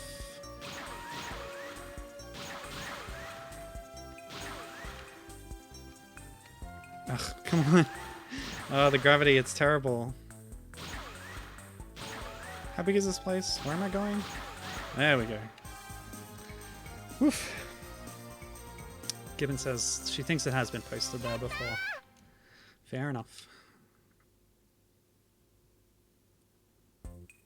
Okay. Let's go. I don't like this gravity place. It was hard enough to be precise before. Ah! And there's like no curved surfaces in this level. Or the last one. They give you a lot of clocks though, which is nice. It's called Gamashura Gang. And she's going to give me a link. Thank you. I look forward to it.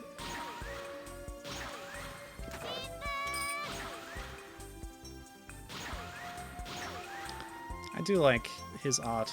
Ah! Whoa!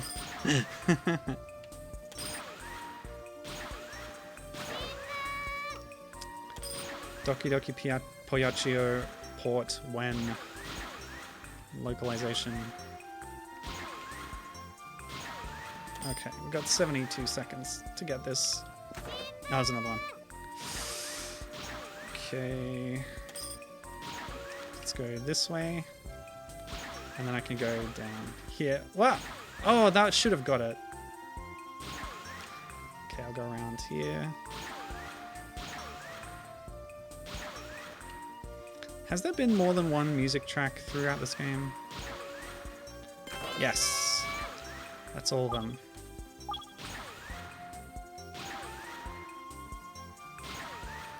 They hinted that it might be coming. The Doki Doki Piaggio re-release. Yeah, we'll see. Hopefully if it is re-released, it gets localized this time. It was on the PlayStation 1 as well. We're talking about a lot of PlayStation 1 stuff today. And I haven't mentioned it specifically yet, but Umihara Kawase-shun, the second Umihara Kawase game, was on the PlayStation.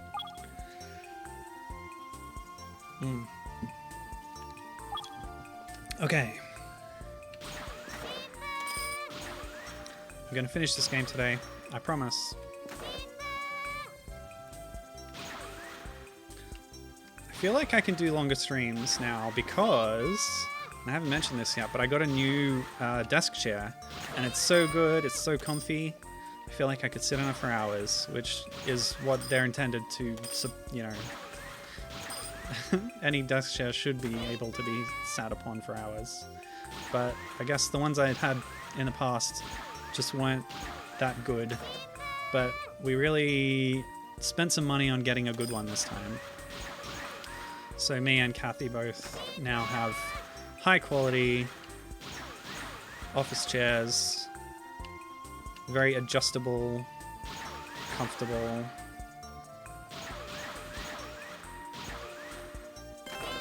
Which can only be a good thing for this stream. My butt will thank me. Captain asks, what chair did I get? I got a steel case Leap. I'm not sure if it was like a Leap 2 or 3. Pretty sure it's the current one.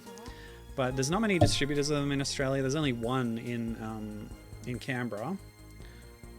But there's more in Sydney.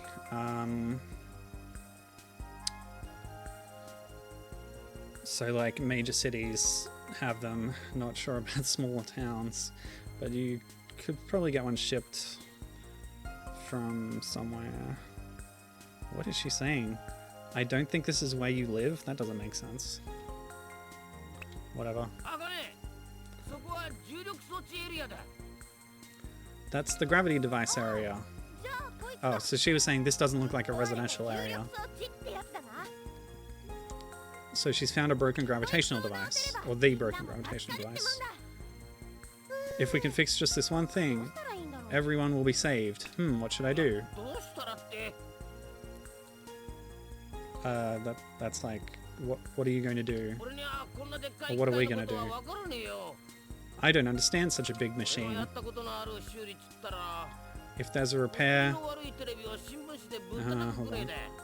If there's one repair I've ever done, it's hit the poorly lit TV with a newspaper.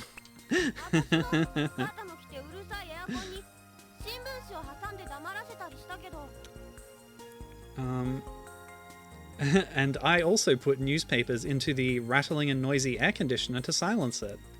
These guys just always with the newspaper-based solutions. Love that. I've got it. It's a machine that's out of order, so I'll just throw some newspapers in it and it'll be fixed. It worked for them in the past, I guess. Hey, are you for real? Amazing. I love that. Alright, here we go. We're gonna fix this big machine by chucking newspapers in it, represented by these mailboxes. They didn't make a new graphic for it, so what? It's fine. So this is what passes for a boss fight, I guess. That's hilarious. Oh, I love it. Oh, instant death? Yikes. I've seen that trap before, but I didn't run into it last time. So yeah, we just gotta be careful on this stage.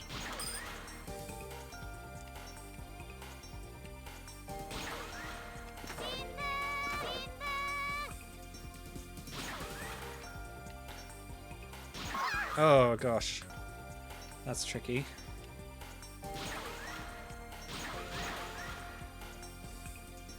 Come on.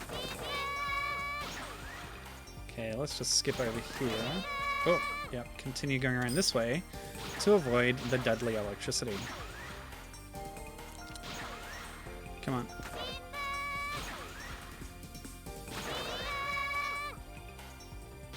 Great, great, great. Ugh! Not great. Sorry about the noise. Sometimes I do gamer noises.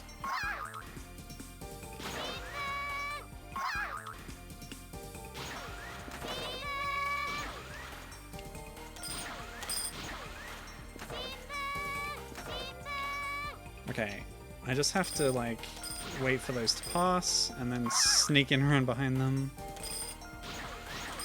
Like so. Oh, lost one. There's an extra life there, but it's too risky. Ah! Oh, wrong way. No, no! Alright, if I go this way. Nope. Okay. 1, 2, 3. Yes. Done it. Yeah, that's true. So, Studio Saizen-sen has a new arcade game called Milk-chan, and Gibbon is saying that it would be interesting to see if there's a Kawase-like in Milk-chan somewhere. Or in Bakanya, which is another recent Saizen-sen game. So Milk-chan is in the Umihara Kawase Fresh engine. Bakanya is a very different type of game. I'm interested in seeing if Milk-chan gets a port, a console port or something. He goes, oh, looks like you did it. Newspapers are amazing.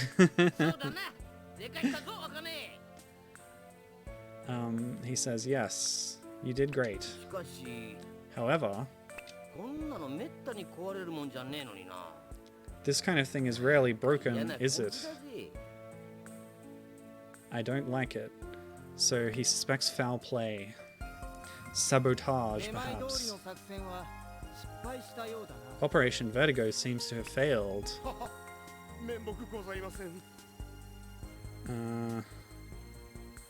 Come on. Try again. Because he's saying sorry, like, I'm sorry I failed or whatever. Why is it failing on these ones? Maybe because there's so much small kanji, it's struggling to recognize it. The newspaper deliverer fixed the problem. Oh, yeah, so he's upset because they're trying to get rid of newspapers, but in fact it was the very newspaper that solved the problem. And thus their reputation, the reputation of newspapers has gone up. And he says, yes, the Gogai delivery station daughter, Naka naka yarimasu. I will do it. Or she did it. She did it quite well. See, that it's in Japanese, like the subject of the sentence is often implied, so auto translations just don't pick it up and get it wrong. Okay, if you fail, you know what will happen.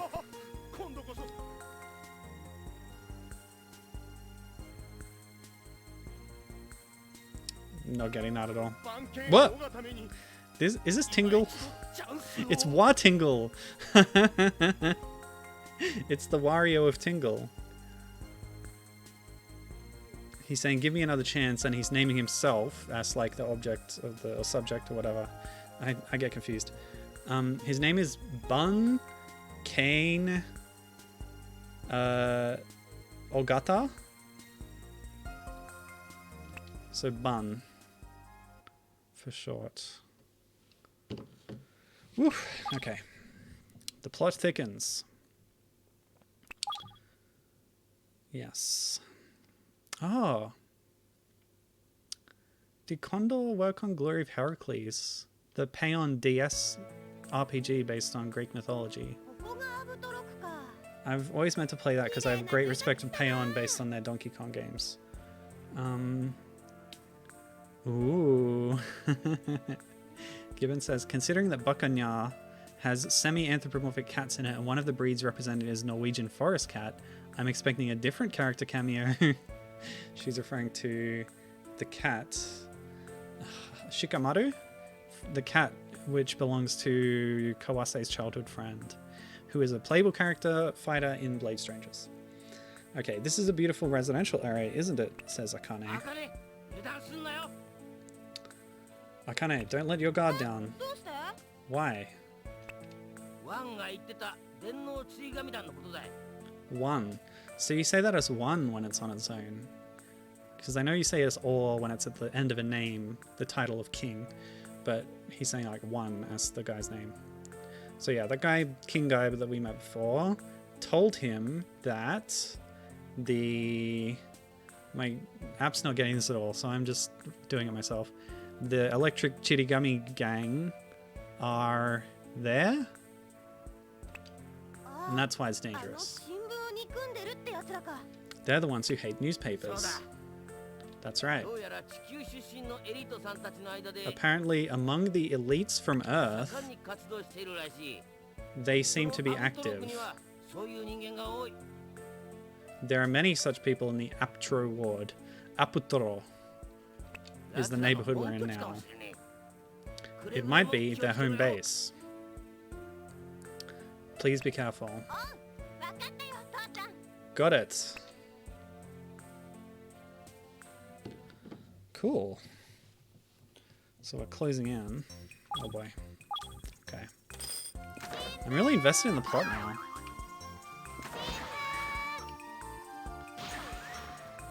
Nope. I have not quite mastered the dash.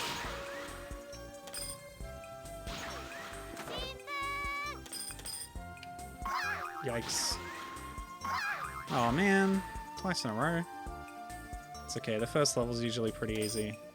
They're not introducing any new gimmick. Oh, electric trap. Instant death.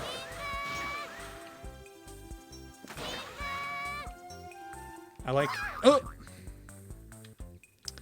Yeah. So I mentioned there's like flying saucers parked outside people's houses, which is a cute detail.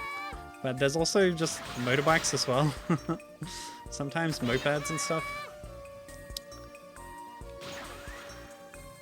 They don't really call them mopeds anymore. Scooters? Or are scooters only the stand-up ones? I think it's both.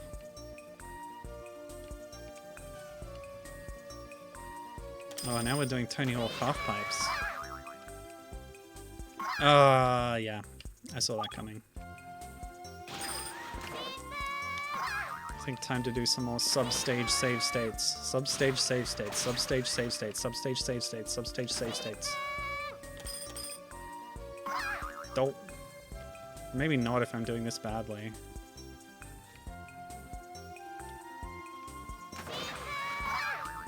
Okay, okay, okay. Yes, I avoided it. No! I did not avoid the next one. Well, if I do substage states, then I need to make a new one on a different slot. A substage save state slot. I avoided the spikes this time.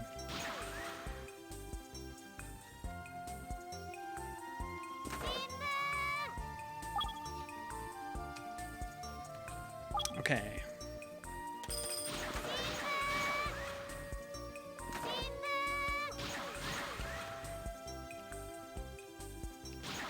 Oops.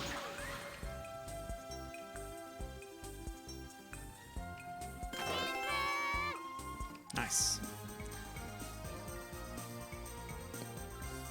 What's the name of the character who owns Shikamaru? The young girl. She's like half Norwegian or something. Kawase's childhood friend. You unlock her in Sayonara, and I played as her a lot because she has the additional checkpoint feature, which I found very helpful, because while Sayonara is easier on the player due to having a level select rather than a live system that persists through like a run of the game. Some of the stages still get extremely difficult. I was never able to do all of them. But her checkpoint function helps a lot. Emiko, that was it. Thank you. Last name unknown.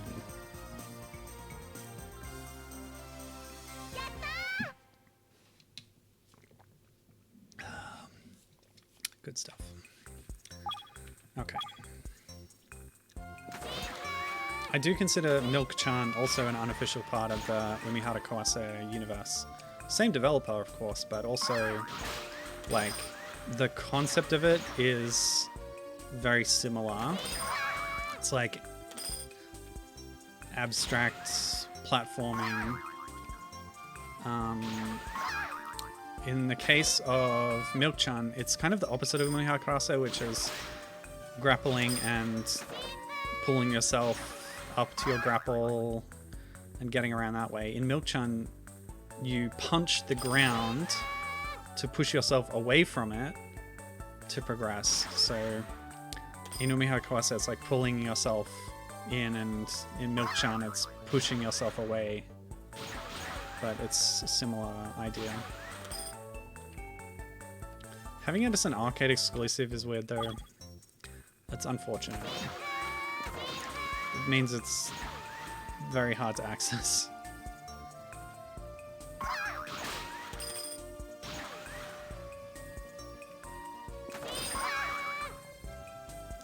That's why we're all hoping for a home port.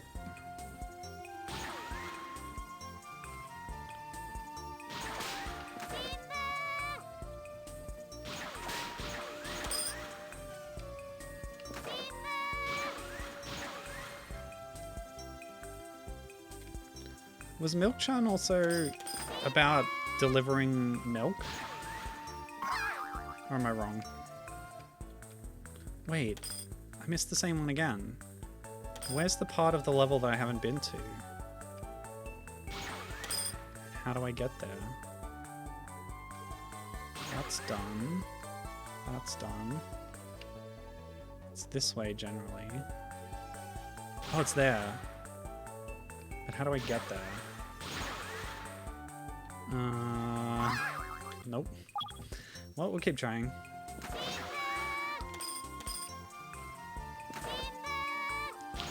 Yeah, they did an arcade version of Fresh, of all things, which is the least arcadey of all the Umihara Kawase games, because it's actually got an explorable open world now. It is still mission-based, so I guess that's kind of arcadey. Just one more strange thing about Fresh. Okay, is it here? No, that's the door. So down here is a dead end, I think. Yeah. Oh, that's it. So what did I miss? All those times. Is it because I went straight there and didn't go back that way? So Gibbon says, I absolutely think Milk-chan takes place in the same world as Umihara Kawase Fresh. You can't tell me that the king and princess aren't the rest of the royal family that we saw in Fresh, with a queen who is a literal cowgirl. And noted that she loves that she yells yeehaw in Bazooka, because yeah, the queen, who is a cow, woman, anthropomorphic thing, is a playable character in Umihara Kawase Bazooka, which is a cool game. And yes, Milk-chan works at a milk delivery service and gets a call to deliver to the castle, so you're platforming up to it. Milk-chan is a rabbit cow thing. Yeah, she's a odd animal girl person. Okay, so this is Ogata, or Bun Kane Ogata. He's saying, I don't want newspapers. She says, what? Refusing delivery?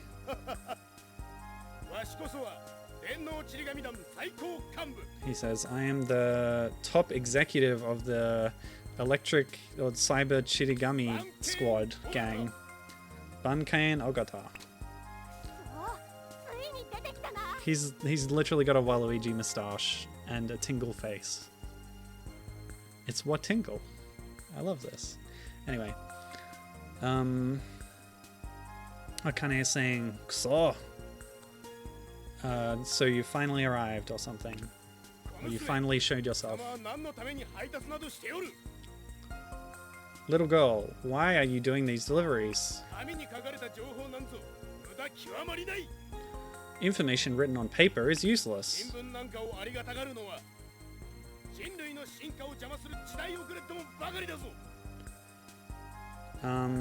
The only people who appreciate newspapers are those who hinder the evolution of mankind. Gosh. What? This... Oh, Mirai Akane, so that's her. She's saying, I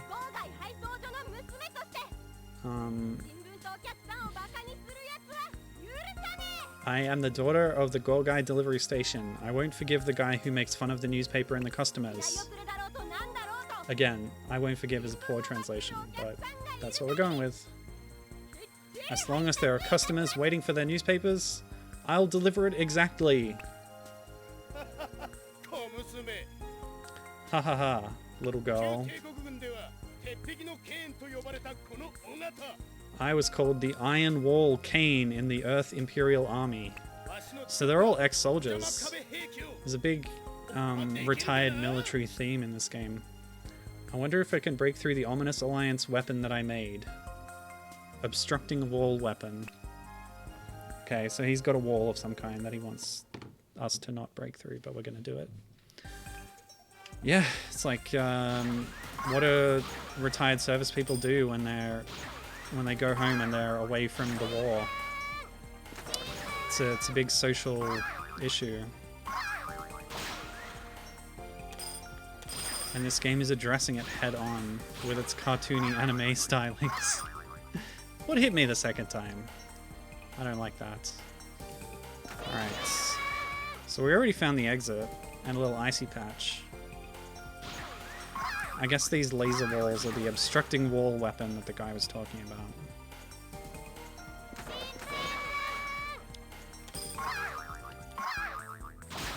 It's not as obvious a progression in this level, it's a bit more open design.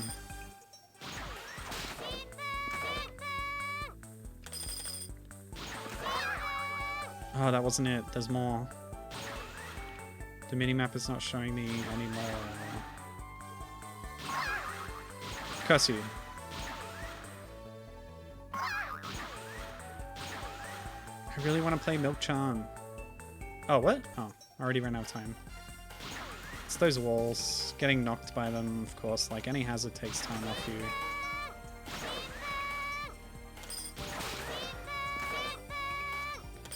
The evil vending machine. Oh, nope, okay.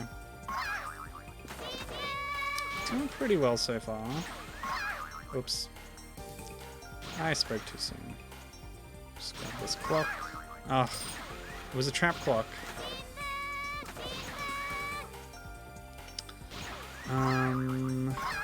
Where else do I need to go? Well, I've been through here.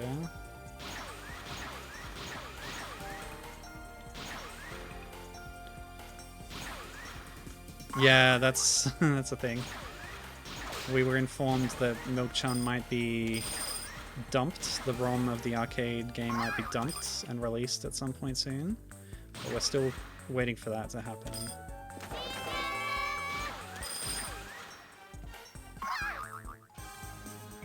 I've never, like, run such a modern arcade thing on the computer before, so I hope I can get it working if needs be. Alright, we beat you, Watingle. What do you have to say for yourself? Oh, he's being chewed out by his superior. Agata, Ogata, you're useless. Great face. Very good face. What's that? The Cyber Chirigami gang. Do you know the rules of that gang? Those who fail in the operation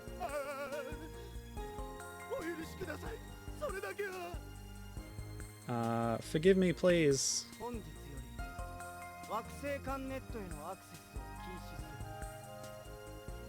Today, access to the interplanetary network is forbidden. So he's revoking his internet privileges. Yep.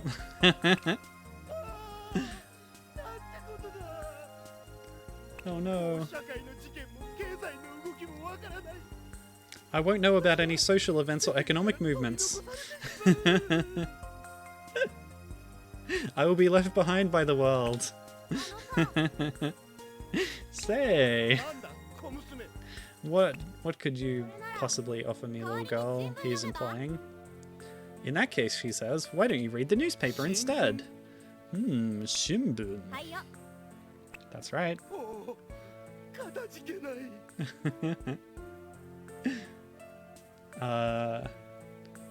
Unshakable? Kadachi Kenai. Oh, there's some new ones that we're losing there. But there's a happy ending. When he can't get internet anymore. Newspapers are there to fall back on. And there you go.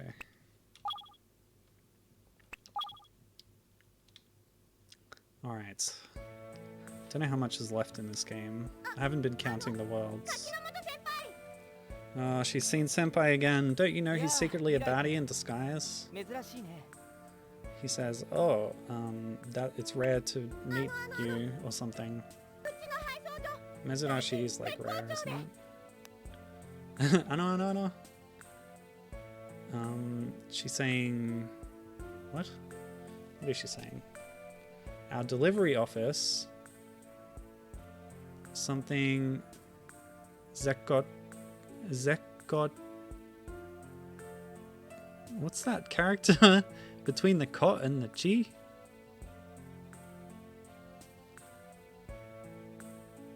I'm not sure what's happening there.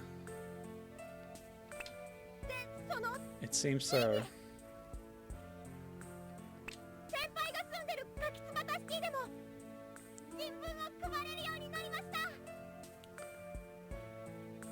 What?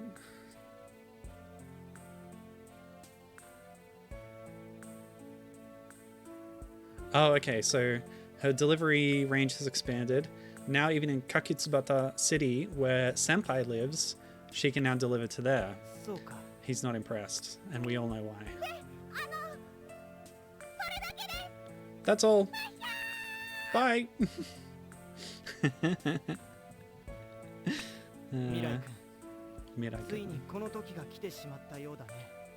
It seems that the time has finally come. Does that mean this is the Lost World?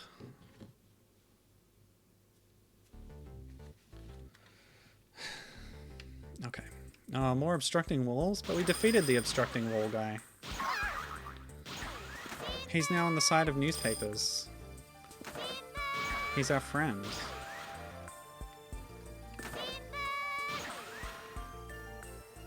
It's the inevitable woobification of Watingle.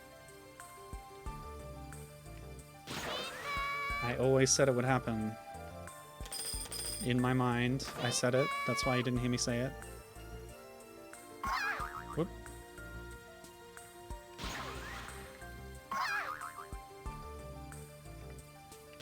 Oh gosh.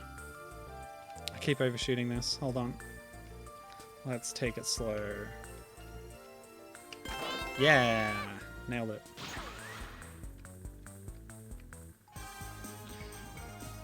We win! So this is the urban center, I suppose. The CBD, perhaps. Hey, quit it.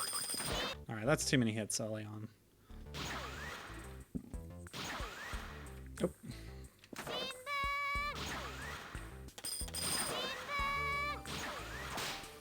So they're adding gimmicks together here. Balls and snow. Or ice, I guess.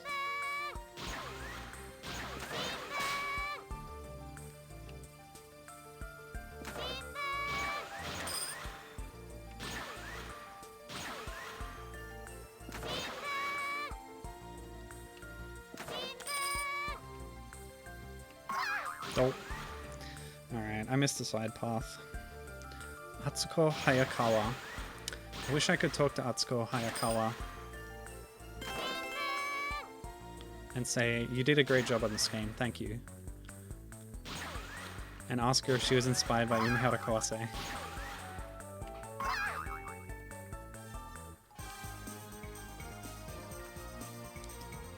Nope.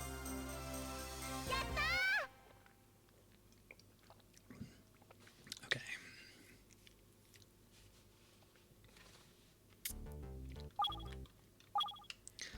Do you think Akane is a robot or just like a cyborg?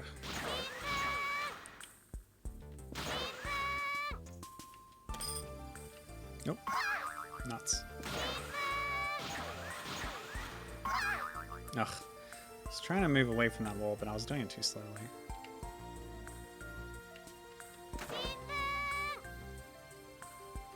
Oops. Oh, I fell right into that.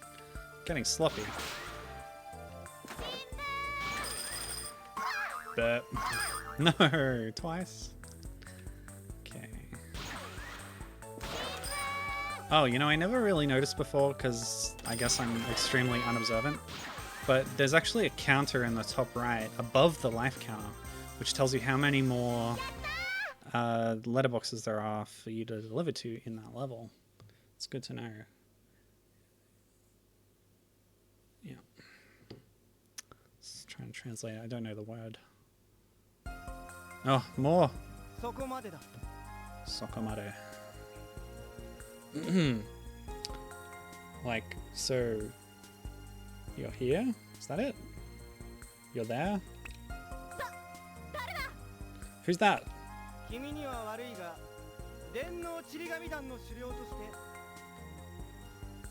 Come on. What?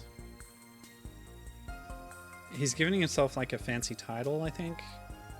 The Cyber Chirigimi Gang leader. Sorry to say for you. I don't know, maybe that's what it says. I don't want any more newspapers delivered. Ever again. I'm sorry, Mirai-kun.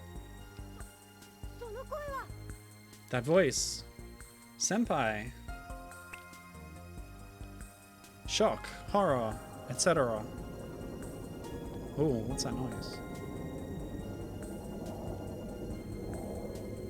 It's a very long noise. A giant battleship was the noise. Why are you carrying this thing? Carrying? He bought it in an online auction.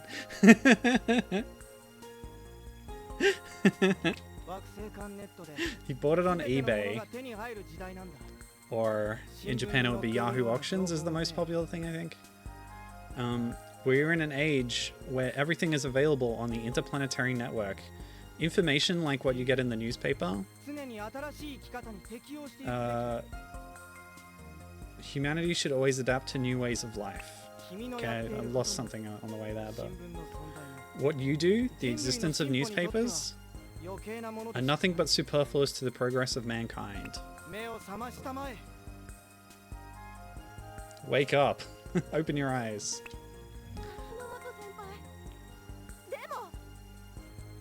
Senpai, but you're wrong. I won't back down. The customer is waiting for me. She is loyal to the customers.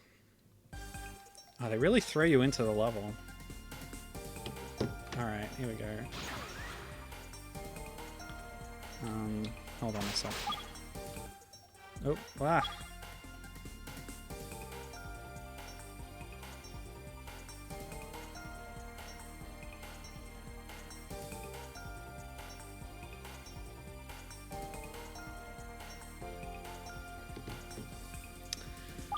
Okay.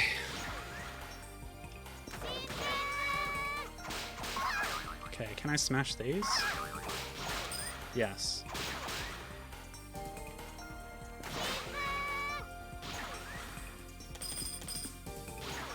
We're in yet another zone. We're actually in the infinite cosmos right now.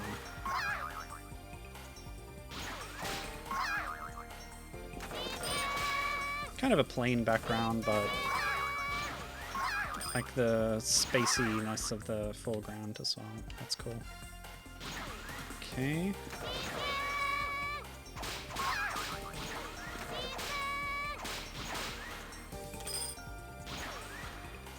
Did I miss this? I think I missed that last time.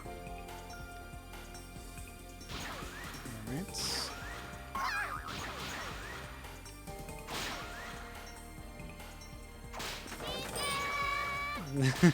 I dodged that by luck, by the way.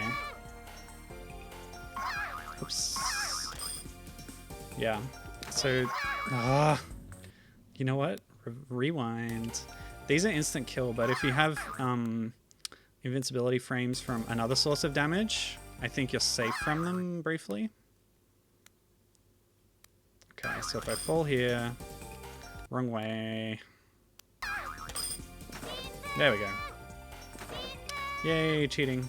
Ugh! Nuts.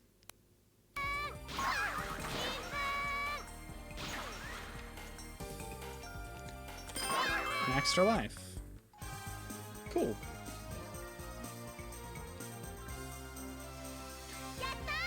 Oof. Okay. Here we go.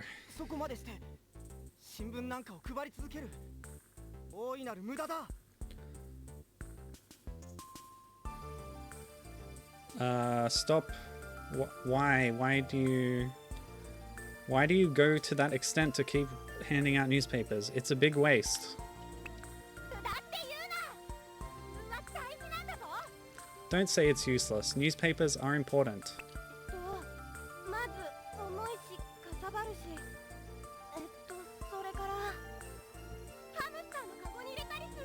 What? First of all, it's bulky and, well, it's convenient to put it in a hamster's cage. Is that your best argument? Tetsuo has decided to speak on behalf of Akane in this matter.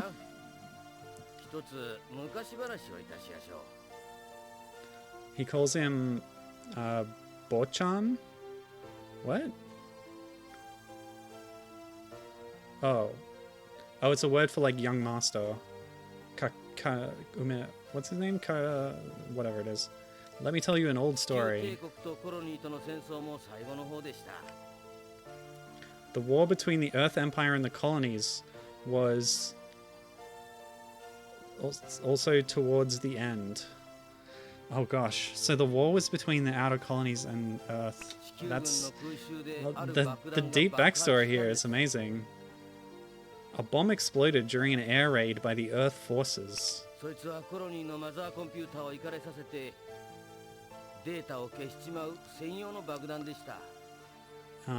It was a special bomb that would drive the colony's mother computer crazy and erase its data. Some kind of imp.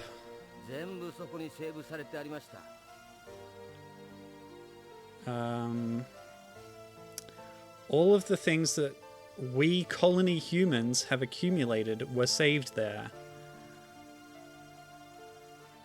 Yeah, he's obviously not a human though. Is he a cyborg that's been like heavily rebuilt?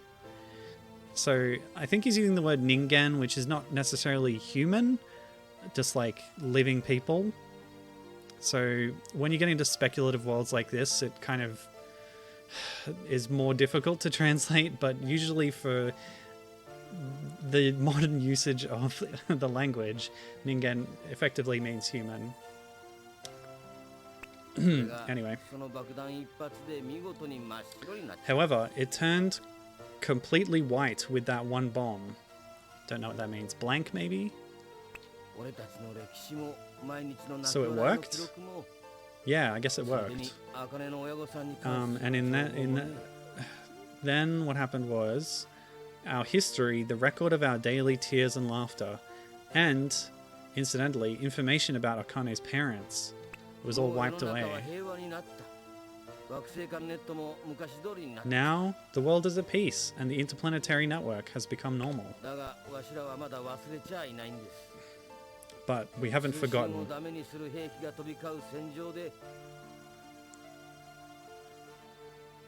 On the battlefield, where weapons that ruin communication fly around,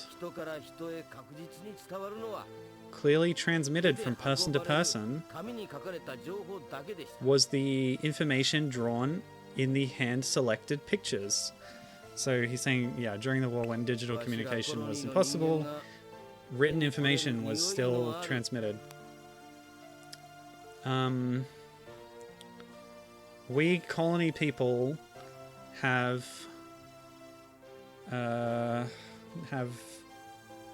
can take smell.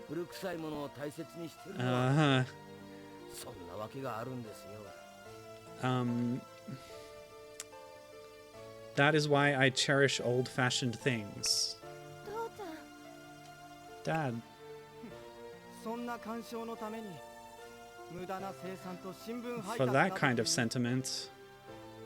sentimentality, the useless production and delivery of newspapers. Are you going to continue working for that? Yes, I am. As long as the human heart needs a newspaper, I will deliver them.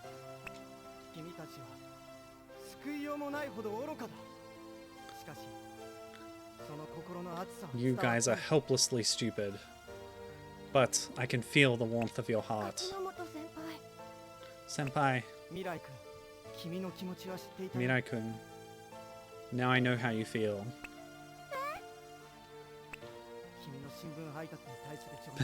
Not like that. The passion for newspaper delivery seems genuine. I don't understand it, but you're fine. But like, it's okay. Mirai-kun, from now on, please continue to be my beloved enemy. My good enemy. Okay. Are we still fighting or what?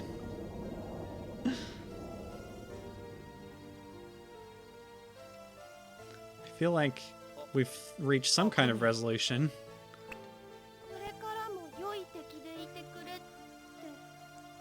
She's reflecting over his last words there, repeating them.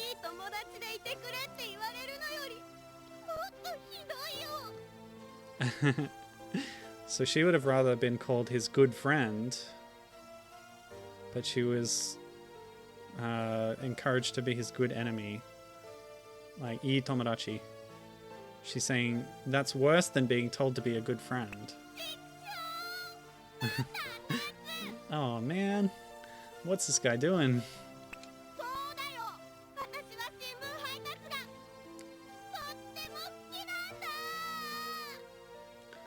That's right. I really like newspaper delivery.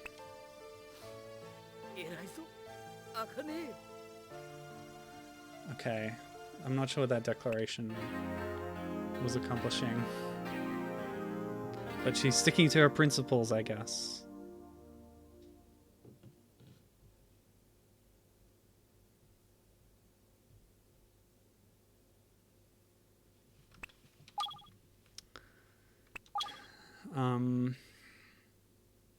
Okay, well, what's next?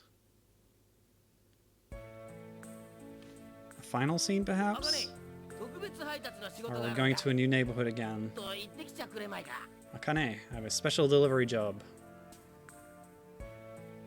Just a minute, would you come here? Righto. Where am I going? Gotta figure out the subject there. Melon Town. I'm going to Melon Town? It's a prime location where only the rich live.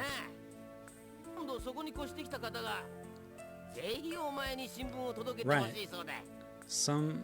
A A person has recently moved there and wants you to deliver them a newspaper. There are so many customers in such a place. I can't believe it.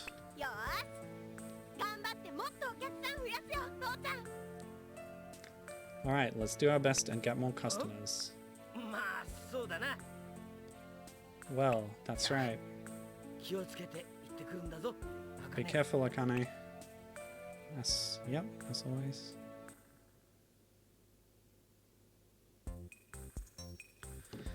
Oof, okay, there is more. And there's a giant melon in the background. Of course. What else would you expect in Melon Town? I think this was eaten by the other stream, but I made another connection to Umihara Kawase through tangential connections to this game. So prepare yourself for quite a stretch. So this game, which is inspired partially by Umihara Kawase and partially by Cameltry. Well, I'll tell you something about Cameltry. The arcade version was made by a Taito team led by Kenji Kaido, who was a designer on Cleopatra's Fortune, another Taito puzzle arcade game, Ape Escape, and then later was a producer on Ico and Shadow of the Colossus. Now, if you know a lot about your history, in the PS2 era, after making Umihara Kawase Shun, Kiyoshi Sakai and the team were working on a new game in 3D. The working title was Densen, and they showed it off at trade shows and stuff, and certain developers in the Japanese, game development industry were so inspired by it that their imaginations were fired, including the creators of... What's another example I can give before the big reveal? I can't think of the other one, but the guy of Team Ico who made Shadow of the Colossus and Ico, etc., was inspired by Densen, which is a kind of Umihara Kawase follow-up, even though it wasn't directly connected to the literal continuity of that series. So there you go. And they meet in the middle, right on Korokoro Post Nin. It's the linking material between many things. And that's my TED Talk. That was it. The other one was Katamari Damashi. I don't remember the names of these developers. But yeah. Densen's basically the Jodorowsky's Dune of PS2 Japanese gaming. It's a thing that was never made, but which still inspired a lot of other very influential works, including Katamari and Ico. And if you haven't seen the documentary Jodorowsky's Dune, I recommend it. Good luck spelling Jodorowsky.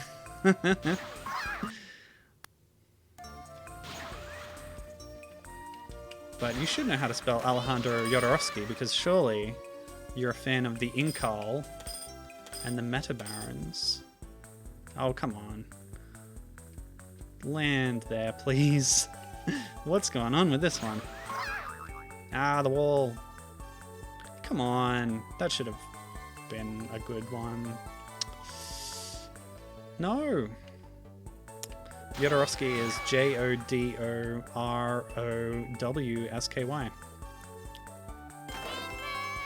Argentinian born, I think. Jodorowsky.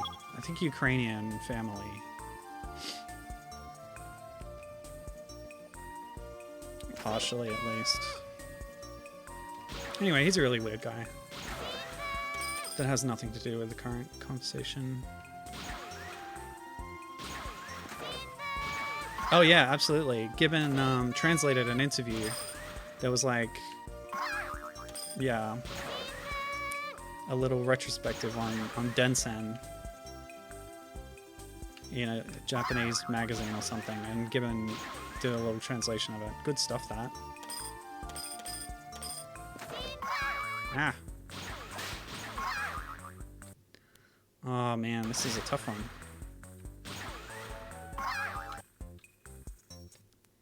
I'll try another rewind. I might make it. Try and get around this like this. Yeah, that works. It's close. Ah, this is my least favorite little trap. Alright, there's 2 left. This one. Whoop. Alright. Try again from the top. Try and take less hits this time. Oh no. Oh no, I can feel it. I can feel my reaction time slowing down. And I've done it again.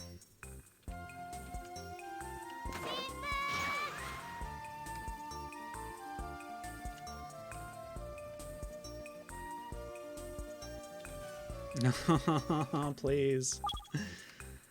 So the interview that Gibbon translated was actually from a book that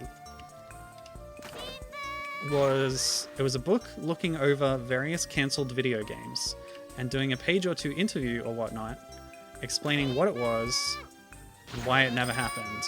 That sounds fascinating. Great idea for a book. Japanese only, sadly. But if you're a skilled translator, that would be a gold mine of tasty tidbits about video games. Okay, let's go. Around... No. The timing is very tight on this trap, but I've done it before, so it's no problem. The real problem is that stupid circular planetoid afterwards. Oh, what? I think instant death traps are a bit rude in any game. Oh, no. Yes. No! Wrong way. Oh, I almost had that. Yeah, this one's tight. You just gotta come at it from the right. Ah, no! I'm cracking under the pressure, like so many chicken eggs. Stop. No! Okay. Yeah, I need to approach from somewhere else for that one. Whew. Oh boy.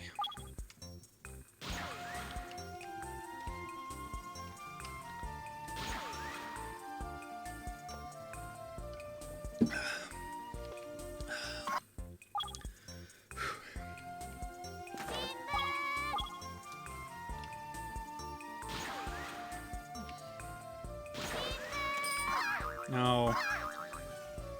Yeah. It's getting to me.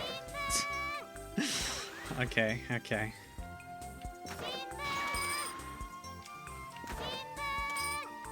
No, come on. Yeah. Smash that barrier. Alright, time is looking grim, but if I rewind these traps properly, I can make it.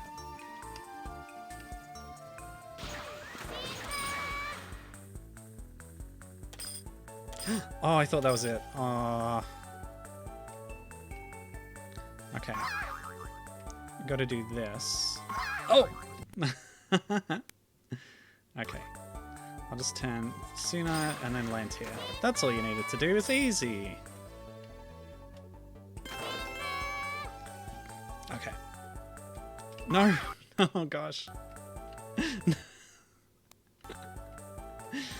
Oof.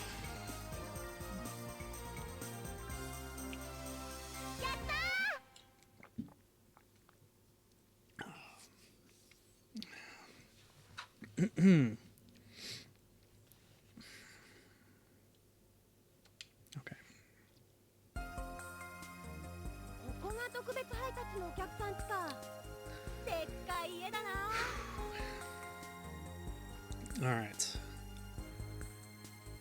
She's saying... This is the place where the special delivery customer lives. What a big house.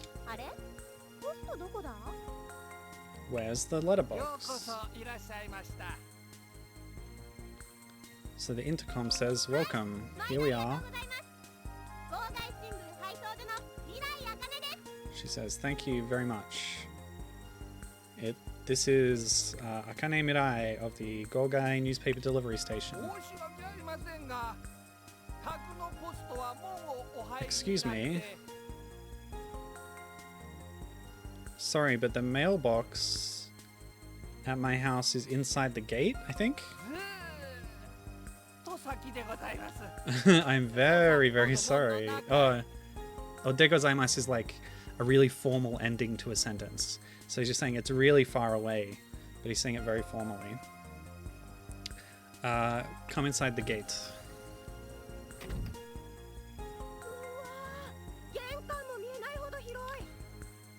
It's so big, you can't even see the entrance from here. You are rich. Hamba janai. Hamba janai.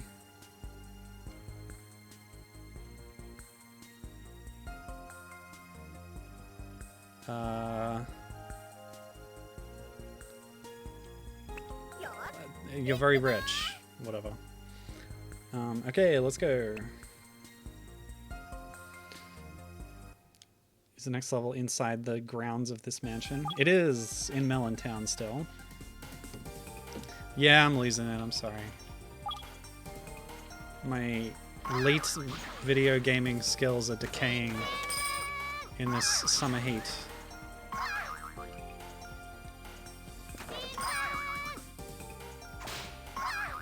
I thought I was so pro, but I'm just a schmo.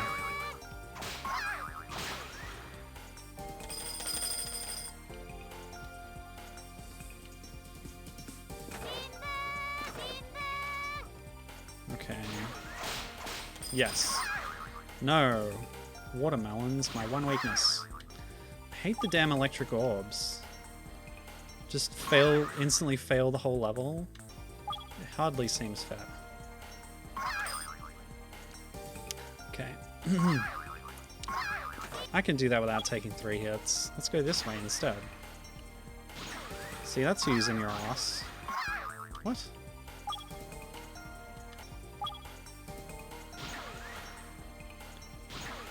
That's a Futurama quote.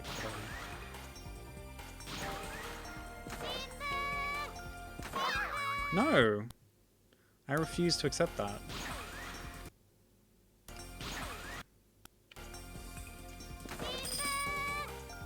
Okay, okay, we're going. I'm getting.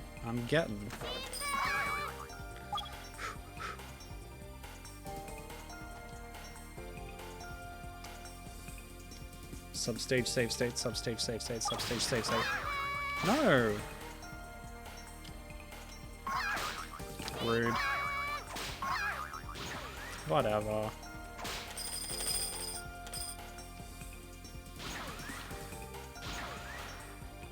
Five left. 4 left.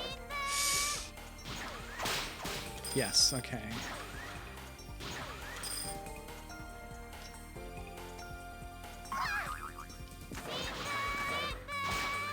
Yes. No! Let's just zoom through there and then we'll double back. Easy. 1 left. Damn watermelon.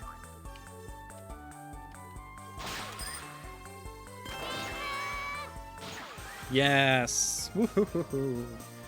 The cheating prevails once again.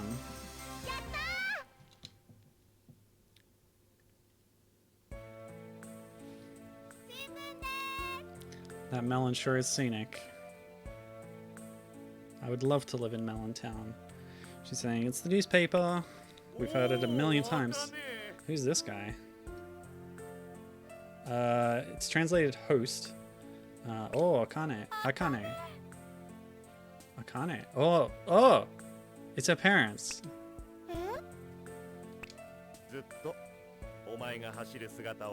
It's gotta be. He says, always... Wait, what? I was always monitoring how you ran. What, the whole time?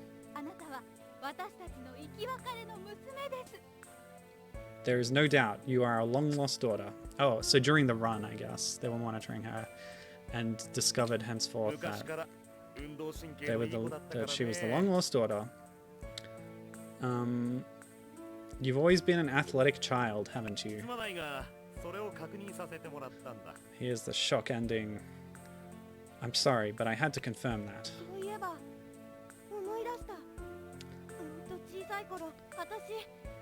She says, by the way, speaking of which, I just remembered, or now that I think of it, I remember when I was little, I was always playing with security equipment in the garden like this.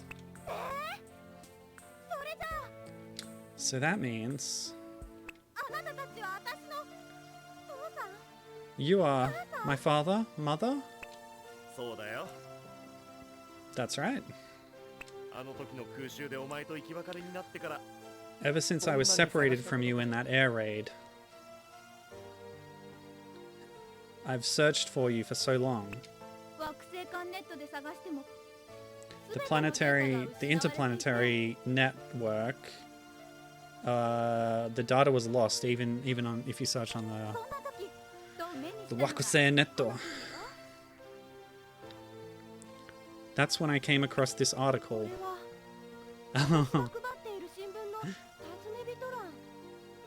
So this is the wanted column of the newspaper that I distribute. It's like the personals, classifieds.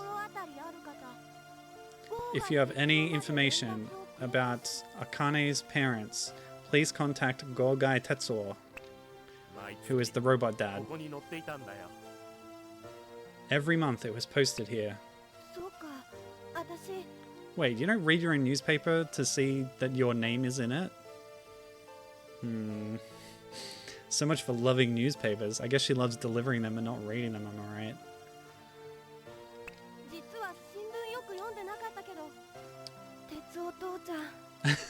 Okay. She's admitting it. I always yeah, anyway. To tell you the truth, I didn't read the newspapers very often, but Tetsuo-chan, so that's the robot dad, did, implied.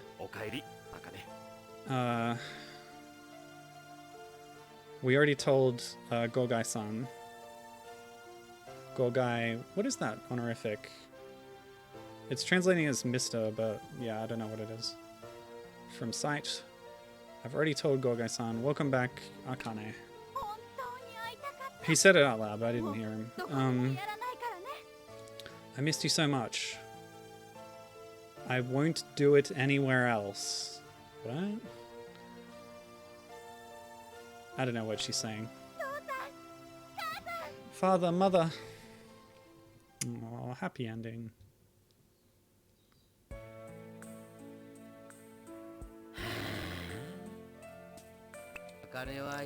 Long lost parents.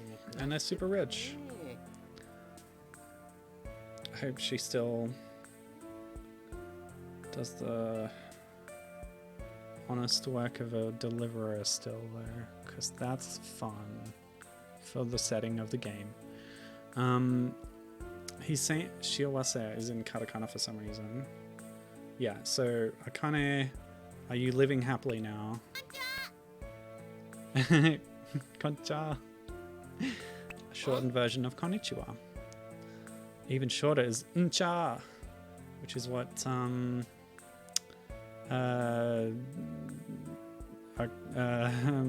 Arale-chan, Dr. Slump Arale, she says ncha.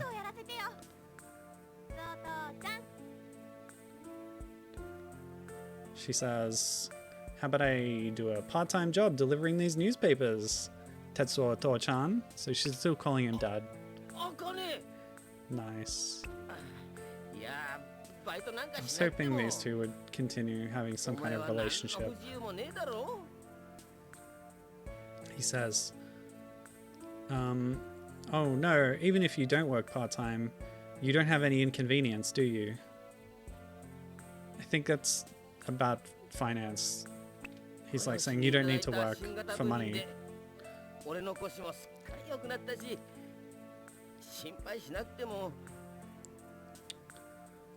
the new parts that your parents gave me, my back has improved completely, so you don't have to worry. Or I don't have to worry. Somebody doesn't have to worry. To-chan.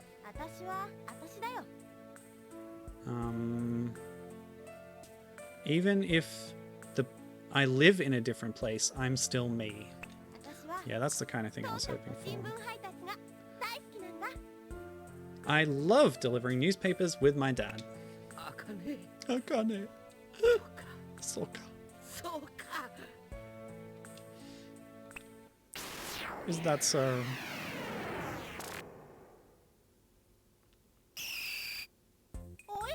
Al Gibbon was going to do a kanji lookup, but now we'll never know. I guess if you're really curious, you can look in the VOD. It was like one stroke on the left, and then 2 or 3 horizontal strokes coming off from it, and then an angled tail coming down on the right. There you go. I described it. Now you know. Now you know exactly what it looks like. Sonia says, "Oh, you showed up again. Amateur delivery person."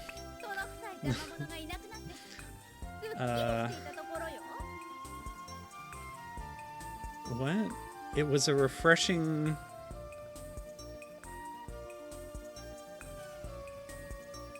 It was refreshing to not have intruders around who smell like a troll. It's trying to put Toro... I don't know what Toro is, but like Kusai is smelly. So like Toro Kusai is a modifier on smelly. Implying that she smells bad. Let me see if I get any results for Toro. Cow. So she's saying that she smells like a cow. Maybe.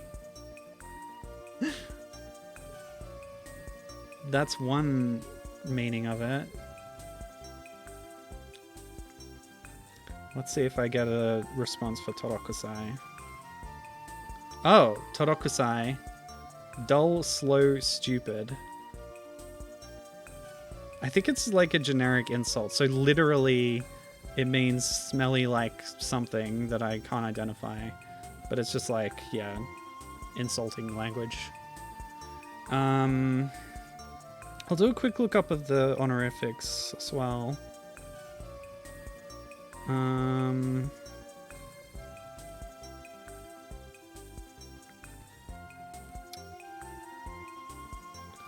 If there's just like a list I can check.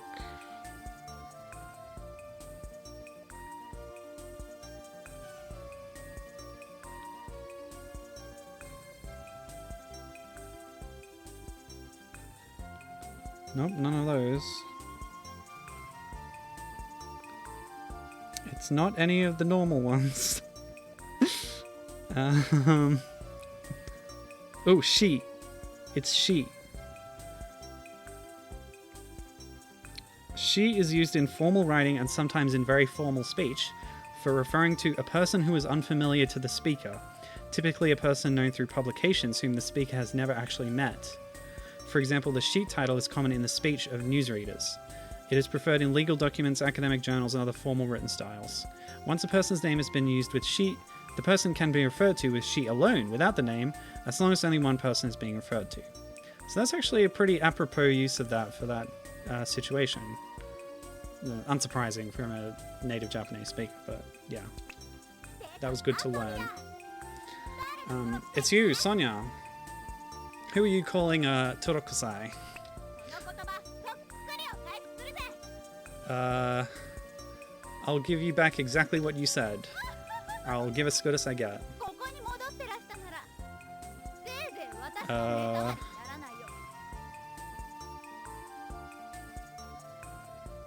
If you come back here, at least you won't be an eyesore to me.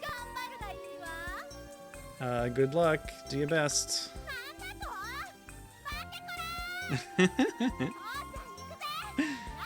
What's that? come back here, you. Dad, help me out here. Let's go. Nabitonomu. Which is like, be my navigator now, please. Like, abbreviated. Alright, understood. Let's go, Akane. And so the adventure continues. Even if the times change, the human heart remains the same. As long as the human heart needs a newspaper. Oh, sorry. Retranslating.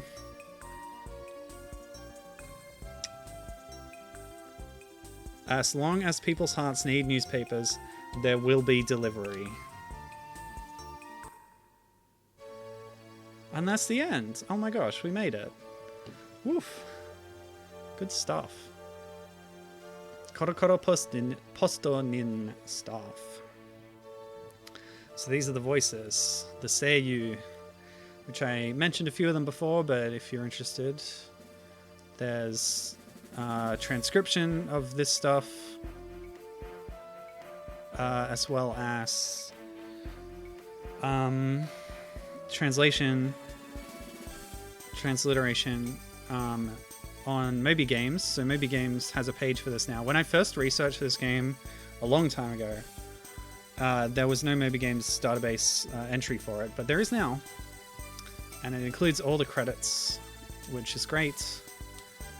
So you can look up all the people involved, including the voice actors that I mentioned, and the wonderful Atsuko Hayakawa, who was responsible for so much of this game. She was the main director and did a lot of work in various fields, so her hands are all over this thing, and it's good stuff. Yeah. Whoa. What a stream. I'm really glad I got to this one. I've been wanting to do this one for a while.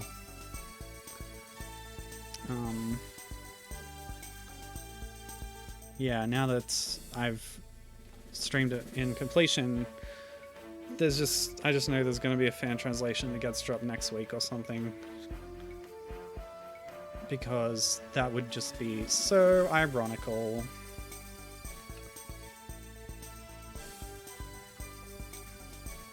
Debug.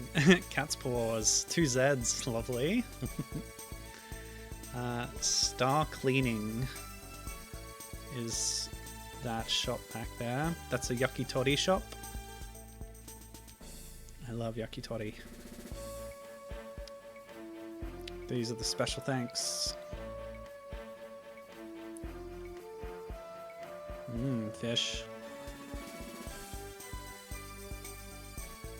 I don't really like fish, to be honest with you.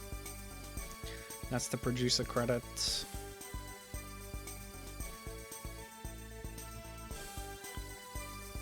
Who is the producer? That says executive producer.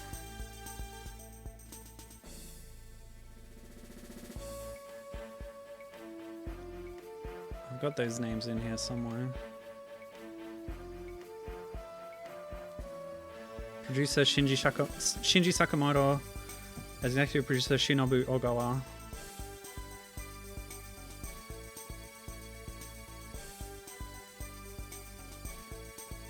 Oh. The executive producer was also producer on Mirai Shonen Conan. Irrelevant.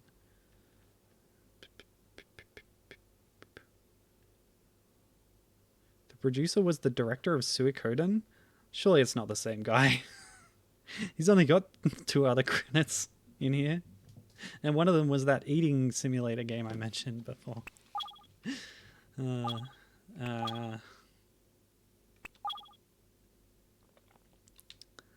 Okay.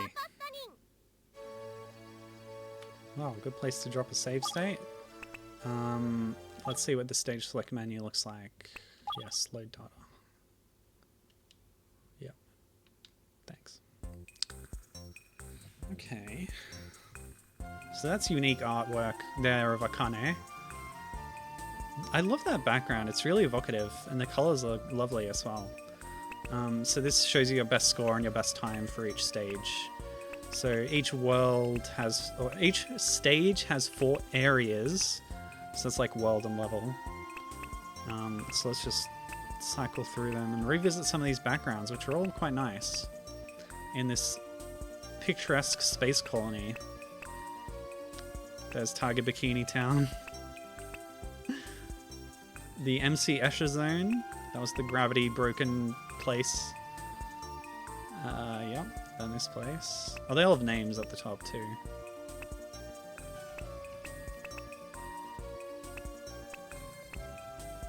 Melon Town.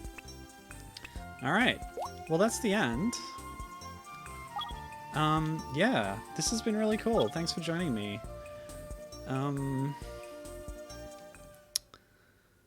Oof, I'm so tired. Yeah. Okay, thank you. Hope you enjoyed Korokoro Post Nin. And yeah, check it out. It's on the PlayStation. If you're a skilled translator, maybe consider doing a fan translation. I would dig it. Anyway. Love playing cool, obscure games, and this is a really good one. Very pleased with this one. So thanks for hanging out. I'll see you next time. Bye!